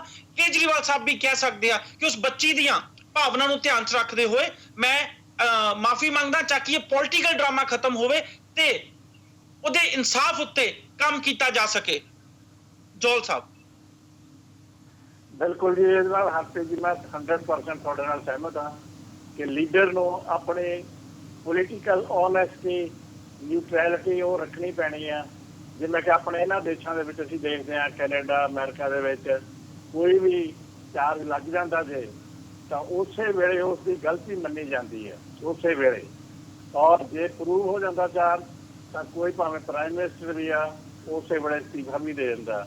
ਇਹ ਪੋਲੀਟੀਕਲ ਮੋਰੈਲਿਟੀ ਦਾ ਮਸਲਾ ਹੈ, ਜਿਹੜੀ ਕਿ ਬਹੁਤ ਜਿਸ ਦੀ ਲੋੜ ਹੈ ਇੰਡੀਆ ਦੇ ਵਿੱਚ। ਤੇ ਤੁਹਾਡਾ ਪੁਆਇੰਟ ਬਿਲਕੁਲ 100% ਅਸੀਂ ਇਹਦੇ ਨਾਲ ਸਹਿਮਤ ਹਾਂ ਕਿ ਇਹਦੇ ਵਿੱਚ ਸਾਡੇ ਲੀਡਰਾਂ ਨੂੰ ਇਸ ਗੱਲ ਤੋਂ ਗੁਰੇਜ਼ ਕਰਨਾ ਚਾਹੀਦਾ ਕਿ ਜੇ ਗਲਤੀ ਹੈ ਤਾਂ ਉਹਨੂੰ ਗਲਤੀ ਮੰਨਣ, ਜੇ ਨਹੀਂ ਮੰਨਣਗੇ ਤਾਂ ਲੋਕਾਂ ਦੇ ਵਿੱਚੋਂ ਦੀ ਕ੍ਰੈਡੀਬਿਲਿਟੀ ਜਿਹੜੀ ਉਹ ਖਤਮ ਹੁੰਦੀ ਜਾ ਰਹੀ ਹੈ। Thank you. ਅਜੀਤ ਜੀ। ਹਾਂ ਦੇਖੋ ਹਰਪ੍ਰੀਤ ਜੀ, ਇਹਦੇ ਵਿੱਚ ਇਸ ਤਰ੍ਹਾਂ ਹੈ, ਆਪਾਂ ਦੋਵੇਂ ਬੰਦਿਆਂ ਨੂੰ ਭਾਵੇਂ ਦੋਵੇਂ ਪੋਲੀਟੀਕਲ ਨੇ ਇੱਕ ਥਾਂ ਨਹੀਂ ਰੱਖ ਸਕਦੇ। ਜਦੋਂ ਕੇਜਰੀਵਾਲ ਸਾਹਿਬ ਤੇ ਉਹਦੇ ਤੇ ਗਿਰੀ ਸਾਹਿਬ ਤੇ ਇਲਜ਼ਾਮ ਲਾਉਂਦੇ ਨੇ ਕਿ ਉਹ ਇਸ ਚੀਜ਼ ਨਾਲ ਚਾਹੇ ਕਸੂਰਵਾਰ ਨੇ ਉਸ ਕਤਲ ਵਾਸਤੇ, ਤਾਂ ਉਹ ਉਹਨਾਂ ਦਾ ਕੰਮ ਨਹੀਂ ਸੀ ਇਨਵੈਸਟੀਗੇਸ਼ਨ ਏਜੰਸੀ ਦਾ। ਜਿਵੇਂ ਭਾਈ ਸਾਹਿਬ ਨੇ ਪਹਿਲਾਂ ਕਿਹਾ ਕਿ ਜੇ ਚਾਰਜ ਲੱਗ ਜਾਂਦਾ, ਚਾਰਜ ਲਾਉਣਾ ਕੰਮ ਇਨਵੈਸਟੀਗੇਸ਼ਨ ਏਜੰਸੀ ਦਾ ਹੈ, ਪੁਲਿਸ ਦਾ ਹੋ ਸਕਦਾ ਹੈ। ਜੇ ਪੁਲਿਸ ਚਾਰਜ ਲਾ ਦਿੰਦੀ ਹੈ ਫਿਰ ਬਿਲਕੁਲ ਇਹਨਾਂ ਦੀ ਗੱਲ ਸਹੀ ਹੈ ਕਿ ਉਸੇ ਵਕਤ ਜਿਹੜਾ ਨੇਤਾ ਉਹਨੂੰ ਆਪਣਾ ਉਹਦਾ ਛੱਡ ਕੇ ਪਹਿਲਾਂ ਆਪਣੇ ਚਾਰਜਸ ਫੇਸ ਕਰਨੇ ਚਾਹੀਦੇ ਨੇ। ਉਹਨੂੰ ਪੋਲੀਟੀਕਲ ਲਾਈਫ ਤੋਂ ਕਿਨਾਰਾ ਕਰ ਲੈਣਾ ਚਾਹੀਦਾ ਉਹਨੇ ਦੇਰ ਦਾ, ਜਿੰਨੇ ਦੇਰ ਉਹਦੇ ਚਾਰਜ ਲੱਗੇ ਹੋਏ ਨੇ। ਪਰ ਦੂਜੇ ਪਾਸੇ ਇੱਕ ਬੰਦਾ ਕਿਸੇ ਤੇ ਜਦੋਂ ਉਹਨੂੰ ਕੋਈ ਚਾਰਜ ਲਾਉਣ ਦਾ ਅਧਿਕਾਰ ਹੀ ਨਹੀਂ, ਬਿਨਾਂ ਪ੍ਰੂਫ ਤੋਂ ਚਾਰਜ ਲਾਉਂਦਾ, ਤਾਂ ਦੂਜੇ ਬੰਦੇ ਨੂੰ ਕਿਵੇਂ ਕਹਾਂਗੇ ਕਿ ਉਹ ਪੋਲੀਟੀਕਲ ਲੈਵਲ ਤੇ ਆਪਣੀ ਸ਼ਾਖ ਬਚਾਉਣ ਵਾਸਤੇ ਔਰ ਆਪਣੇ ਆਪ ਨੂੰ ਇਲਜ਼ਾਮ ਤੋਂ ਬਚਣ ਵਾਸਤੇ ਕਿਉਂ ਨਾ ਆਪਣੀ ਕੋਈ ਚਾਰਾਜੋਈ ਕਰੇ। ਨਹੀਂ ਤਾਂ ਫਿਰ ਇੱਕ ਗੱਲ ਹੋਈ ਨਾ ਕਿ ਉਹਨਾਂ ਨੇ ਚਾਰਜ ਲਾਤਾ ਕੇਜਰੀਵਾਲ ਸਾਹਿਬ ਨੇ, ਉਹ ਚੁੱਪ ਕਰਕੇ ਬੈਠ ਕੇ ਮੰਨ ਲੈਣ ਕਿ ਹਾਂ ਮੈਂ ਉਸ ਚੀਜ਼ ਚਾਰਜ ਮੇਰੇ ਤੇ ਸਹੀ ਲੱਗਿਆ, ਕਿਉਂਕਿ ਚਾਰਜ ਲੱਗਣਾ ਚਾਹੀਦਾ ਇਨਵੈਸਟੀਗੇਟਿਵ ਏਜੰਸੀ ਵੱਲੋਂ। ਪੋਲੀਟੀਕਲ ਪਾਰਟੀ ਇੱਕ ਅਹੁਦੇਦਾਰ, ਚਾਹੇ ਕੋਈ ਵੀ ਹੋਵੇ, ਵੱਡਾ ਹੋਵੇ ਛੋਟਾ ਹੋਵੇ, ਕਿਸੇ ਪੋਲੀਟੀਸ਼ੀਅਨ ਨੂੰ ਇਹ ਨਹੀਂ ਹੱਕ ਕਿ ਉਹ ਦੂਜੇ ਵੱਲੋਂ ਉਂਗਲ ਚੋਰੀ ਕਹਦੇ ਕਿ ਆਹ ਬੰਦਾ ਹੀ ਇਸ ਜੁਰਮ ਵਿੱਚ ਲਿਪਤਾ। ਇਹ ਫਰਕ ਹੈ ਔਰ ਇਹ ਕਰਨ ਤੋਂ ਗੁਰੇਜ਼ ਕਰਨਾ ਚਾਹੀਦਾ ਜੀ। ਪਰ ਅਜੀਤ ਜੀ, ਤੁਸੀਂ, ਮੈਂ ਮੰਨਦਾ ਵਾਂ ਜੋ ਤੁਸੀਂ ਕਹਿ ਰਹੇ ਜੋ ਕਿ ਏਦਾਂ ਦੀ ਗੱਲ ਕਹਿਣ ਤੋਂ ਗੁਰੇਜ਼ ਕਰਨਾ ਚਾਹੀਦਾ, ਪਰ ਜੇ ਗਿਰੀ ਸਾਹਿਬ ਦੀ ਗੱਲ ਕਰੀਏ, ਤੁਹਾਨੂੰ ਕੀ ਲੱਗਦਾ ਉਹ ਰੀਅਲੀ ਭੁੱਖ ਹੜਤਾਲ ਤੇ ਬੈਠੇ ਨੇ ਹੁਣ ਆਪਣੇ ਨਾਲ ਜੋ ਉਹਨਾਂ ਨਾਲ ਜੋ ਉਹ ਕਹਿ ਰਹੇ ਨੇ ਕਿ ਮੇਰੇ ਉੱਤੇ ਗਲਤ ਇਲਜ਼ਾਮ ਲਾਏ ਗਏ ਨੇ, ਕੇਜਰੀਵਾਲ ਸਾਹਿਬ ਜਾਂ ਮਾਫੀ ਮੰਗਣ ਜਾਂ ਫਿਰ ਪ੍ਰੂਫ ਦੇਣ, ਕਿ ਤੁਹਾਨੂੰ ਲੱਗਦਾ ਉਹ ਭੁੱਖ ਹੜਤਾਲ ਤੋਂ ਉਦੋਂ ਹੀ ਹਟਣਗੇ? ਦੇਖੋ ਇਹ ਤਾਂ ਕੁਛ ਨਹੀਂ ਕਿਹਾ ਜਾ ਸਕਦਾ ਕਿ ਕਦੋਂ ਹਟਣਗੇ ਉਹ, ਪਰ ਉਹ ਇਸ ਮੁੱਦੇ ਨੂੰ ਕੇਜਰੀਵਾਲ ਸਾਹਿਬ ਦੀ ਸ਼ਾਖ ਨੂੰ ਡਾਊਨ ਕਰਨ ਵਾਸਤੇ ਜਿੰਨਾ ਕੋ ਤੋਂ ਵਰਤ ਹੋਇਆ ਵਰਤਣਗੇ ਜ਼ਰੂਰ। ਪਰ ਇਹ ਆਪਾਂ ਕਿਵੇਂ ਕਹਿ ਸਕਦੇ ਹਾਂ ਕੋਈ ਇਹਨਾਂ ਨੂੰ ਮਨਾ ਕੇ ਹੀ ਪਿੱਛੇ ਹਟਣਗੇ, ਇਹਦੇ ਬਾਰੇ ਵੀ ਮੇਰਾ ਖਿਆਲ ਹਾਲੇ ਕੋਈ ਮਤਲਬ ਫਾਈਨਲ ਗੱਲ ਐਵੇਂ ਆਪਾਂ ਨਹੀਂ ਕਰ ਸਕਦੇ। ਬਿਲਕੁਲ ਹਰਪ੍ਰੀਤ ਜੀ, ਮੈਂ ਵੀ ਸਮਝਦਾ ਵਾਂ ਕਿ ਚਾਹੇ ਉਹ ਅਗਲੇ 10 15 20 ਦਿਨ ਵੀ ਬੈਠੇ ਰਹਿਣ, ਕੇਜਰੀਵਾਲ ਸਾਹਿਬ ਮੈਨੂੰ ਨਹੀਂ ਲੱਗਦਾ ਕਿ ਇਦਾਂ ਦੇ ਮੁੱਦੇ ਤੇ ਮੰਨਣਗੇ। ਸਿਰਫ ਕੇਜਰੀਵਾਲ ਸਾਹਿਬ ਦੀ ਗੱਲ ਨਹੀਂ ਹੈ, ਮੈਂ ਫਿਰ ਇੱਕ ਵਾਰ ਕਹਾਂਗਾ, ਕੋਈ ਵੀ ਪੋਲੀਟੀਕਲ ਪਾਰਟੀ ਹੁੰਦੀ, ਇਲਜ਼ਾਮ ਲਾਉਂਦੀ ਤੇ ਉਸ ਤੋਂ ਬਾਅਦ ਜੇ ਇਹਦਾ ਕੋਈ ਭੁੱਖ ਹੜਤਾਲ ਤੇ ਬੈਠ ਜਾਂਦਾ ਤੇ ਕਦੀ ਵੀ ਉਹਨਾਂ ਨੂੰ ਮੰਨਦੀ। ਪੋਲੀਟੀਕਲ ਪਾਰਟੀਆਂ ਦੀ ਆਪਣੀ ਇੱਕ ਸਾਖ ਹੁੰਦੀ ਹੈਗੀ ਹੈ। ਹੁਣ ਜੇ ਇੱਕ ਵਾਰੀ ਇਲਜ਼ਾਮ ਲਾ ਕੇ ਉਸ ਤੋਂ ਬਾਅਦ ਪਿੱਛੇ ਹਟ ਜਾਂਦੇ ਆ ਤੇ ਮੈਂ ਸਮਝਦਾ ਜ਼ਿਆਦਾ ਕਿਰਕਰੀ ਹੋਏਗੀ ਤੇ ਮਾਫੀ ਮੰਗਣ ਦਾ ਇਹ ਸਾਰੇ ਐਪੀਸੋਡ ਦੇ ਵਿੱਚ ਸਵਾਲ ਹੀ ਨਹੀਂ ਉੱਠਦਾ। ਮੈਂ ਸਮਝਦਾ ਕਦੀ ਵੀ ਅਰਵਿੰਦ ਕੇਜਰੀਵਾਲ ਜੀ ਜਾਂ ਆਮ ਆਦਮੀ ਪਾਰਟੀ ਇਹ ਪੂਰੇ ਐਪੀਸੋਡ ਦੇ ਵਿੱਚ, ਚਾਹੇ ਉਹ ਗਲਤ ਹੈ ਚਾਹੇ ਨਹੀਂ, ਕਦੀ ਵੀ ਮਾਫੀ ਨਹੀਂ ਮੰਗੀ ਜਾਏਗੀ। ਤੁਸੀਂ ਅਜੀਤ ਜੀ ਸਾਖ ਦੀ ਗੱਲ ਕੀਤੀ ਕਿ ਕੇਜਰੀਵਾਲ ਸਾਹਿਬ ਦੀ ਸਾਖ ਜਾਂ ਕੇਜਰੀਵਾਲ ਸਾਹਿਬ ਦੀ ਇਮੇਜ ਥੱਲੇ ਕਰਨ ਦੀ ਜਾਂ ਉਹਨੂੰ ਘਟਾਉਣ ਦੀ ਕੋਸ਼ਿਸ਼ ਕੀਤੀ ਜਾਊਗੀ, ਚਾਹੇ FIR ਦਾ ਮਾਮਲਾ ਹੋਵੇ ਚਾਹੇ ਗਿਰੀ ਸਾਹਿਬ ਦਾ ਮਾਮਲਾ ਹੋਵੇ। ਕੀ ਇਹਦੇ ਨਾਲ ਪੰਜਾਬ ਦੀ ਇਲੈਕਸ਼ਨ ਉੱਤੇ, ਪੰਜਾਬ ਦੇ ਵੋਟ ਬੈਂਕ ਉੱਤੇ ਫਰਕ ਪਊਗਾ ਜਾਂ ਫਿਰ ਅਜੇ ਬੀਜੇਪੀ ਨੂੰ, ਜੋ ਆਮ ਆਦਮੀ ਪਾਰਟੀ ਕਹਿ ਰਹੀ ਆ ਕਿ ਹੋਰ ਮਿਹਨਤ ਕਰਨ ਦੀ ਲੋੜ ਆ? ਦੇਖੋ ਉੱਥੇ ਫਰਕ ਇੰਨੀ ਛੇਤੀ, ਮੈਂ ਪਹਿਲਾਂ ਵੀ ਕਿਹਾ, ਨਹੀਂ ਪੈਂਦਾ। ਹੁਣ ਜੇ ਆਪਾਂ ਗਿਰੀ ਸਾਹਿਬ ਦੀ ਵੀ ਗੱਲ ਲੈ ਲਓ, ਜੇ ਤਾਂ ਕੋਈ ਬੰਦਾ ਹੋਰ ਪੁਲਿਸ ਦੀ ਇਨਵੈਸਟੀਗੇਸ਼ਨ ਸਾਹਮਣੇ ਆ ਜਾਂਦਾ ਹੈ ਕਿ ਬੰਦਾ ਇਹ ਕਾਤਲ ਸੀ ਤੇ ਇਹ ਗਿਰੀ ਸਾਹਿਬ ਚਲੇ ਜਾਂਦੇ ਨੇ ਕੋਰਟ ਕਿ ਪੁਲਿਸ ਉਹਨੂੰ ਕਹਿ ਰਹੀ ਆ ਇਹਨਾਂ ਨੇ ਮੈਨੂੰ ਮੈਂ ਕਿਵੇਂ ਕਹਿਤਾ। ਕੋਰਟ ਜਦੋਂ ਕੇਸ ਚਲੇ ਗਿਆ ਜ਼ਰੂਰ ਕੁਛ ਹੱਦ ਤੱਕ ਇਹਨਾਂ ਨੂੰ ਝੁਕਣਾ ਪਏਗਾ ਕੇਜਰੀਵਾਲ ਸਾਹਿਬ ਨੂੰ, ਔਰ ਉਹਦਾ ਇਹਨਾਂ ਦੇ ਝੁਕਣ ਦਾ ਪੰਜਾਬ 'ਚ ਅਸਰ ਵੀ ਪਏਗਾ। ਤੇ ਜੇ ਪੁਲਿਸ ਇਨਵੈਸਟੀਗੇਸ਼ਨ ਕਰਨ ਦੇ ਵਿੱਚ ਕੋਈ ਸਾਹਮਣੇ ਨਹੀਂ ਲਿਆ ਸਕਦੀ ਤਾਂ ਫਿਰ ਕੇਜਰੀਵਾਲ ਸਾਹਿਬ ਦੀ ਸ਼ਾਖ ਤੇ ਵੀ ਫਰਕ ਨਹੀਂ ਪੈਂਦਾ, ਪੰਜਾਬ 'ਚ ਕੋਈ ਫਰਕ ਨਹੀਂ ਪੈਣ ਲੱਗਿਆ। ਬਿਲਕੁਲ ਠੀਕ। ਕਿਸੇ ਸੋਲਿਡ ਗੱਲ ਵੱਲੋਂ ਆਪਾਂ ਆਖੀਏ ਕਿ ਇੰਨੀ ਛੇਤੀ ਪੰਜਾਬ 'ਚ ਫਰਕ ਪੈ ਜਾਏਗਾ, ਨਹੀਂ, ਕਿਉਂਕਿ ਮੈਂ ਪਹਿਲਾਂ ਵੀ ਕਿਹਾ ਇਹਨਾਂ ਗੱਲਾਂ ਦੇ ਵਿਰੁੱਧ ਕੇਜਰੀਵਾਲ ਸਾਹਿਬ ਦੀ ਪਾਰਟੀ ਨੇ ਤੇ ਕੇਜਰੀਵਾਲ ਸਾਹਿਬ ਨੇ ਵਿਕਟਿਮ ਕਾਰਡ ਕਿ ਸਾਨੂੰ ਕੰਮ ਕਰਨ ਤੋਂ ਹਟਾਉਣ ਵਾਸਤੇ ਜਾਂ ਸਾਡੇ ਰੋੜੇ ਅਟਕਾਉਣ ਵਾਸਤੇ ਇਸ ਗੱਲ ਦਾ ਬਹੁਤ ਜ਼ੋਰ ਸ਼ੋਰ ਨਾਲ ਪ੍ਰਚਾਰ ਹੋਏਗਾ। ਜੇ ਇਹਨਾਂ ਦੇ ਵਿਰੁੱਧ ਕੋਈ ਠੋਸ ਸਬੂਤ ਜਾਂ ਠੋਸ ਗੱਲ ਸਾਹਮਣੇ ਨਹੀਂ ਆਉਂਦੀ। ਪਰ ਪ੍ਰਚਾਰ ਜੀ ਮੈਂ ਸਮਝਦਾ ਪੰਜਾਬ ਦੇ ਵਿੱਚ ਹਰ ਉਹ ਗੱਲ ਦਾ ਹੋ ਰਿਹਾ, ਚਾਹੇ ਉਹ ਕੇਜਰੀਵਾਲ ਜੀ ਵੱਲੋਂ ਚੰਗੀ ਗੱਲ ਹੋਵੇ ਉਹਦਾ ਪ੍ਰਚਾਰ ਹੋਵੇ, ਚਾਹੇ ਜੇ ਕੇਜਰੀਵਾਲ ਸਾਹਿਬ ਦੀ ਗਵਰਨਮੈਂਟ ਦੀ ਕੋਈ ਮਾੜੀ ਗੱਲ ਹੋਵੇ ਤੇ ਦੂਜੀਆਂ ਪਾਰਟੀਆਂ ਉਹਦਾ ਵੀ ਉਨਾ ਹੀ ਪ੍ਰਚਾਰ ਕਰਦੀਆਂ। ਕੱਲ ਦੀ ਗੱਲ ਹੈ, ਕੱਲ ਕੇਜਰੀਵਾਲ ਸਾਹਿਬ ਨੇ ਇੱਕ ਲੈਟਰ ਲਿਖੀ ਸੀਗੀ ਜਿਹੜੀ ਪ੍ਰਧਾਨ ਮੰਤਰੀ ਨਰਿੰਦਰ ਮੋਦੀ ਨੂੰ 1984 ਦੀ SIT ਨੂੰ ਲੈ ਕੇ। ਕੱਲ ਪੰਜਾਬ ਦੀ ਹਰ ਅਖਬਾਰ ਦੇ ਵਿੱਚ ਉਹ ਲੈਟਰ ਆਮ ਆਦਮੀ ਪਾਰਟੀ ਵੱਲੋਂ ਛਾਪੀ ਗਈ ਸੀਗੀ। ਤੇ ਆਪਾਂ ਇੱਕ ਚੀਜ਼ ਮੰਨ ਕੇ ਚੱਲੀਏ, ਚਾਹੇ ਕੋਈ ਵੱਡੀ ਚੀਜ਼ ਹੋਵੇ ਚਾਹੇ ਛੋਟੀ ਚੀਜ਼ ਹੋਵੇ, ਚਾਹੇ ਆਮ ਆਦਮੀ ਪਾਰਟੀ ਵੱਲੋਂ ਹੋਵੇ ਚਾਹੇ ਦੂਜੀਆਂ ਪੋਲੀਟੀਕਲ ਪਾਰਟੀਆਂ ਵੱਲੋਂ ਹੋਵੇ, ਪੰਜਾਬ ਦੇ ਵਿੱਚ ਹਰ ਚੀਜ਼ ਦਾ ਪ੍ਰਚਾਰ ਵੀ ਹੁੰਦਾ ਤੇ ਕੂੜ ਪ੍ਰਚਾਰ ਵੀ ਹੁੰਦਾ। ਇਹ ਚੀਜ਼ ਮੰਨ ਕੇ ਚੱਲੀਏ ਜਿਹੜੇ 8-9 ਮਹੀਨੇ ਕੁਛ ਦਿੱਲੀ ਦੇ ਵਿੱਚ ਜੇ ਘਟਦਾ ਵਾ ਤੇ ਉਹਦਾ ਸਿੱਧਾ ਅਸਰ ਚਾਹੇ ਪੰਜਾਬ ਵਿੱਚ ਹੋਵੇ ਨਾ ਹੋਵੇ, ਪਰ ਇਨਡਾਇਰੈਕਟ ਤਰੀਕੇ ਦੇ ਨਾਲ ਜਾਂ ਪ੍ਰਚਾਰ ਦੇ ਤਰੀਕੇ ਦੇ ਨਾਲ ਉਹਦਾ ਅਸਰ ਪੰਜਾਬ ਦੇ ਵਿੱਚ ਹਰ ਹਾਲਤ ਹਰ ਕੀਮਤ ਤੇ ਹੋਏਗਾ ਹੀ ਹੋਏਗਾ। ਸਰਦਾਰ ਸਿੰਘ ਜੀ, ਤੁਸੀਂ ਹੁਣੇ ਆਖਿਆ ਕਿ ਆਮ ਆਦਮੀ ਪਾਰਟੀ ਐਡਵਰਟਾਈਜ਼ਮੈਂਟ ਦੇ ਰਹੀ ਹੈ, ਹਰ ਪਾਰਟੀ ਦਾ ਹੱਕ ਆ ਉਹ ਐਡਵਰਟਾਈਜ਼ਮੈਂਟ ਦੇ ਸਕਦੀ ਹੈ, ਆਮ ਆਦਮੀ ਪਾਰਟੀ ਵੀ ਜੇ ਦੇ ਰਹੀ ਹੈ। ਮੈਂ ਉੱਤੇ ਗੱਲ ਨਹੀਂ ਕਰਨਾ ਚਾਹੁੰਦਾ ਇਸ ਡਿਬੇਟ ਵਿੱਚ, ਪਰ ਤੁਸੀਂ ਨਾਲ ਇਹ ਵੀ ਆਖਿਆ ਕਿ ਦੂਜੀਆਂ ਪਾਰਟੀਆਂ ਵੱਲੋਂ ਨੈਗੇਟਿਵ ਪ੍ਰਚਾਰ ਵੀ ਹੋ ਰਿਹਾ ਵਾ ਦਿੱਲੀ ਦੇ ਮੁੱਦਿਆਂ ਨੂੰ ਲੈ ਕੇ। ਨੈਗੇਟਿਵ ਪ੍ਰਚਾਰ ਕਿੱਦਾਂ ਹੋ ਰਿਹਾ? ਹਰਜੀਤ ਜੀ, ਨੈਗੇਟਿਵ ਪ੍ਰਚਾਰ ਇੱਥੇ ਮੈਂ ਜਲੰਧਰ 'ਚ ਰਹਿਣਾ ਵਾ, ਪੰਜਾਬ ਦੇ ਵਿੱਚ ਕਈ ਜਗ੍ਹਾ ਏਦਾਂ ਦੇ ਪੋਸਟਰ ਲੱਗਦੇ ਪਏ ਨੇ, ਕਈ ਅਖਬਾਰਾਂ ਦੇ ਵਿੱਚ ਚੀਜ਼ਾਂ ਆਉਂਦੀਆਂ ਪਈਆਂ ਜਿੱਥੇ ਇਹ ਦਿਖਾਇਆ ਜਾ ਰਿਹਾ ਕਿ ਆਮ ਆਦਮੀ ਪਾਰਟੀ ਜਿਹਦੇ ਵੱਡੇ ਵੱਡੇ ਵਾਅਦੇ ਕਰਦੀ ਹੈਗੀ ਆ, ਉਦਾਂ ਦਾ ਦਿੱਲੀ ਦੇ ਵਿੱਚ ਕੁਛ ਵੀ ਨਹੀਂ ਹੋਇਆ। ਕਈ ਗੁਮਨਾਮ ਜਿਹੜੀਆਂ ਸੰਸਥਾਵਾਂ ਵਾ ਉਹਨਾਂ ਵੱਲੋਂ ਪੋਸਟਰ ਲੱਗਦੇ ਪਏ ਆ, ਕਈ ਨਾਮਵਰ ਸ਼ਿਵ ਸੈਨਿਕ ਵਗੈਰਾ ਵਗੈਰਾ ਏਦਾਂ ਦੀਆਂ ਜਿਹੜੀਆਂ ਸੰਸਥਾਵਾਂ ਵਾ ਉਹਨਾਂ ਵੱਲੋਂ ਪੋਸਟਰ ਲੱਗਦੇ ਪਏ ਆ ਤੇ ਹਰ ਤਰ੍ਹਾਂ ਦਾ ਪ੍ਰਚਾਰ ਤਾਂ ਇੱਥੇ ਹੁੰਦਾ ਪਿਆ। ਆਪਾਂ ਉਹਦੇ ਤੋਂ ਇਹ ਨਾ ਲੈ ਕੇ ਚੱਲੀਏ ਕਿ ਕੋਈ ਪੋਲੀਟੀਕਲ ਪਾਰਟੀ ਵੀ ਨਹੀਂ ਮਿਲੀ। ਹਰ ਪੋਲੀਟੀਕਲ ਪਾਰਟੀ ਹਰ ਰੋਜ਼ ਕਿਸੇ ਨਾ ਕਿਸੇ ਪੋਲੀਟੀਕਲ ਪਾਰਟੀ ਦਾ ਪੰਜਾਬ ਦੀਆਂ ਅਖਬਾਰਾਂ ਦੇ ਵਿੱਚ ਇਸ਼ਤਿਹਾਰ ਆਉਂਦੇ ਆ, ਚਾਹੇ ਉਹ ਆਮ ਆਦਮੀ ਪਾਰਟੀ ਹੋਵੇ, ਚਾਹੇ ਸ਼੍ਰੋਮਣੀ ਅਕਾਲੀ ਦਲ ਹੋਵੇ, ਚਾਹੇ BJP ਹੋਵੇ ਤੇ ਚਾਹੇ ਕਾਂਗਰਸ ਹੋਵੇ। ਤੇ ਪੰਜਾਬ ਦਾ ਤਾਂ ਜਿਹੜਾ ਸਿਆਸੀ ਬਿਗਲ ਹੈ ਉਹ ਵੱਜ ਚੁੱਕਾ ਹੋਇਆ ਵਾ, ਪਰ ਲੋਕਾਂ ਦਾ ਪੈਸਾ ਇਸ਼ਤਿਹਾਰ ਦੇ ਵਿੱਚ ਗਵਾਉਣਾ ਕਿਸੇ ਵੀ ਪੋਲੀਟੀਕਲ ਪਾਰਟੀ ਲਈ ਮੈਨੂੰ ਕੋਈ ਜ਼ਿਆਦਾ ਚੰਗੀ ਚੀਜ਼ ਨਹੀਂ ਲੱਗਦੀ, ਜਾਇਜ਼ ਨਹੀਂ ਲੱਗਦਾ। ਇਹ ਇਲਜ਼ਾਮ ਕੱਲਾ ਤੁਸੀਂ ਆਮ ਆਦਮੀ ਪਾਰਟੀ ਉੱਤੇ ਲਾਓਗੇ ਜਾਂ ਫਿਰ ਸ਼੍ਰੋਮਣੀ ਅਕਾਲੀ ਦਲ ਜਾਂ ਕਾਂਗਰਸ ਉੱਤੇ ਵੀ ਲਾਓਗੇ? ਕਿਉਂਕਿ ਐਡਵਰਟਾਈਜ਼ਮੈਂਟ ਤੇ ਇਹਨਾਂ ਪਾਰਟੀਆਂ ਵੱਲੋਂ ਦਿੱਲੀ 'ਚ ਵੀ ਕੀਤਾ ਜਾ ਰਿਹਾ ਹੈ। ਬਿਲਕੁਲ ਹਰਪ੍ਰੀਤ ਜੀ, ਸਾਰੀਆਂ ਪੋਲੀਟੀਕਲ ਪਾਰਟੀਆਂ ਹੀ ਇਹਦੇ ਵਿੱਚ ਕਲਪਿਟਸ ਹੈਗੀਆਂ ਵਾ। ਕੱਲੀ ਆਮ ਆਦਮੀ ਪਾਰਟੀ ਨੂੰ ਆਪਾਂ ਕਲਪਿਟ ਬਣਾਈਏ ਤੇ ਉਹ ਕਿਸੇ ਵੀ ਤਰ੍ਹਾਂ ਜਾਇਜ਼ ਨਹੀਂ ਹੁੰਦਾ। ਪਰ ਆਮ ਆਦਮੀ ਪਾਰਟੀ ਦਾ ਰੌਲਾ ਥੋੜਾ ਇਸ ਕਰਕੇ ਪੈ ਗਿਆ। ਪਹਿਲੀ ਗੱਲ ਹੈ ਕਿ ਜੇ ਸ਼੍ਰੋਮਣੀ ਅਕਾਲੀ ਦਲ ਕਿਸੇ ਅਖਬਾਰ ਦੇ ਵਿੱਚ ਐਡ ਦਿੰਦੀ ਹੈ ਤਾਂ ਪੰਜਾਬ ਦੇ ਕੰਮਾਂ ਦੀ ਐਡ ਪੰਜਾਬ ਦੇ ਵਿੱਚ ਦਿੰਦੀ ਹੈ, ਇਸ ਕਰਕੇ ਲੋਕੀ ਇੰਨਾ ਉਹਨੂੰ ਹਾਈਲਾਈਟ ਨਹੀਂ ਕਰਦੇ ਪੰਜਾਬ ਦੇ ਪਏ। ਕੰਮਾਂ ਦੀ ਐਡ ਜਾਂ ਸ਼੍ਰੋਮਣੀ ਅਕਾਲੀ ਦਲ ਵੱਲੋਂ ਐਡ ਦਿੱਲੀ ਵਿੱਚ ਵੀ ਦਿੱਤੀ ਗਈ ਹੈ। ਬਿਲਕੁਲ ਬਿਲਕੁਲ, ਦਿੱਲੀ ਵਿੱਚ ਵੀ ਦਿੱਤੀ ਗਈ ਹੈ। ਮੈਂ ਤਾਂ ਕਹਿਣਾ ਪਿਆ ਜੀ, ਜੇ ਉਹ ਪੰਜਾਬ ਦੇ ਵਿੱਚ ਇਸ ਕਰਕੇ ਇਸ ਗੱਲ ਦਾ ਰੌਲਾ ਨਹੀਂ ਪੈਂਦਾ, ਹੋ ਸਕਦਾ ਦਿੱਲੀ ਦੇ ਵਿੱਚ ਰੌਲਾ ਪਿਆ ਹੋਵੇ। ਕੇਜਰੀਵਾਲ ਸਾਹਿਬ ਦੀਆਂ ਐਡਾਂ ਦਾ ਪੰਜਾਬ 'ਚ ਇਸ ਕਰਕੇ ਰੌਲਾ ਪੈਂਦਾ ਪਿਆ ਕਿ ਉਹਨਾਂ ਨੇ ਹੱਦ ਤੋਂ ਜ਼ਿਆਦਾ ਪੰਜਾਬ ਦੇ ਵਿੱਚ ਐਡ ਕਰ ਦਿੱਤੀ ਅਖਬਾਰਾਂ ਦੇ ਵਿੱਚ। ਇੰਨੀ ਐਡ ਨਹੀਂ ਕਰਨੀ ਚਾਹੀਦੀ ਸੀਗੀ। ਮੈਂ ਸਮਝਦਾ ਦਿੱਲੀ ਦਾ ਪੈਸਾ ਦਿੱਲੀ ਦੇ ਵਿੱਚ ਐਡ ਕਰਦੇ, ਦਿੱਲੀ ਦੇ ਕੰਮਾਂ ਨੂੰ ਬਣਾਉਂਦੇ ਤੇ ਜ਼ਿਆਦਾ ਵਧੀਆ ਹੋਣਾ ਸੀ। ਪੰਜਾਬ ਦੇ ਵਿੱਚ ਥੋੜੀ ਬਹੁਤ ਐਡ ਕਰ ਦਿੰਦੇ।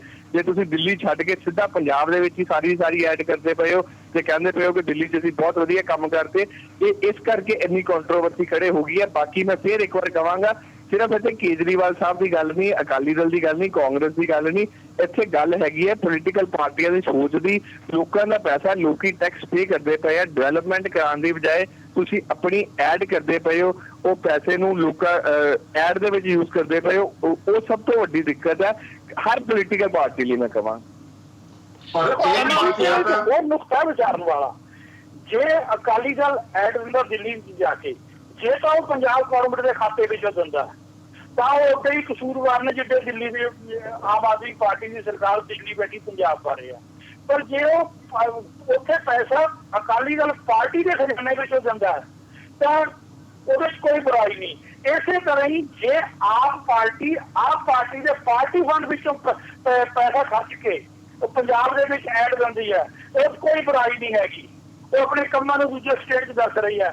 ਪਰ ਜੇ ਉੱਥੇ ਦਿੱਲੀ ਗਵਰਨਮੈਂਟ ਦੇ ਖਜ਼ਾਨੇ ਦੇ ਵਿੱਚ ਉਹ ਪੈਸਾ ਖਰਚ ਕੇ ਪੰਜਾਬ 'ਚ ਐਡ ਦਿੱਤੀ ਜਾਂਦੀ ਹੈ, ਇਹ ਕਾਨੂੰਨੀ ਤੌਰ ਤੇ ਵੀ ਗਲਤ ਹੈ ਤੇ ਇਹ ਇਖਲਾਕੀ ਤੌਰ ਤੇ ਵੀ ਗਲਤ ਹੈ।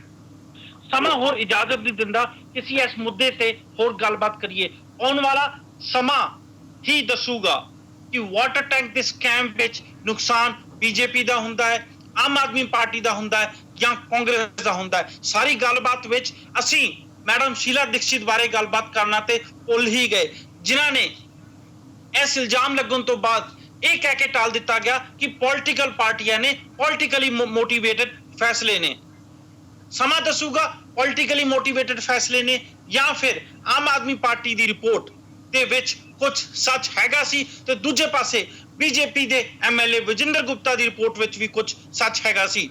ਪ੍ਰੋਫੈਸਰ ਸਾਹਿਬ, ਅਜੀਤ ਸਿੰਘ ਜੀ, ਮਾਨ ਸਿੰਘ ਜੀ, ਦਿਲਰਾਜ ਸਿੰਘ ਜੀ, ਤੁਸੀਂ ਸਾਰੇ ਅੱਜ ਮੇਰੇ ਨਾਲ ਜੁੜੇ, ਤੁਹਾਡੇ ਸਭ ਦਾ ਧੰਨਵਾਦ। ਇੱਥੇ ਸਾਨੂੰ ਸਾਰਿਆਂ ਨੂੰ ਦਿਓ इजाजत। धन्यवाद। चकदे टीवी को भी बहुत बहुत धन्यवाद कि हमें अपनी ओपिनियन देने का मौका दिया। धन्यवाद।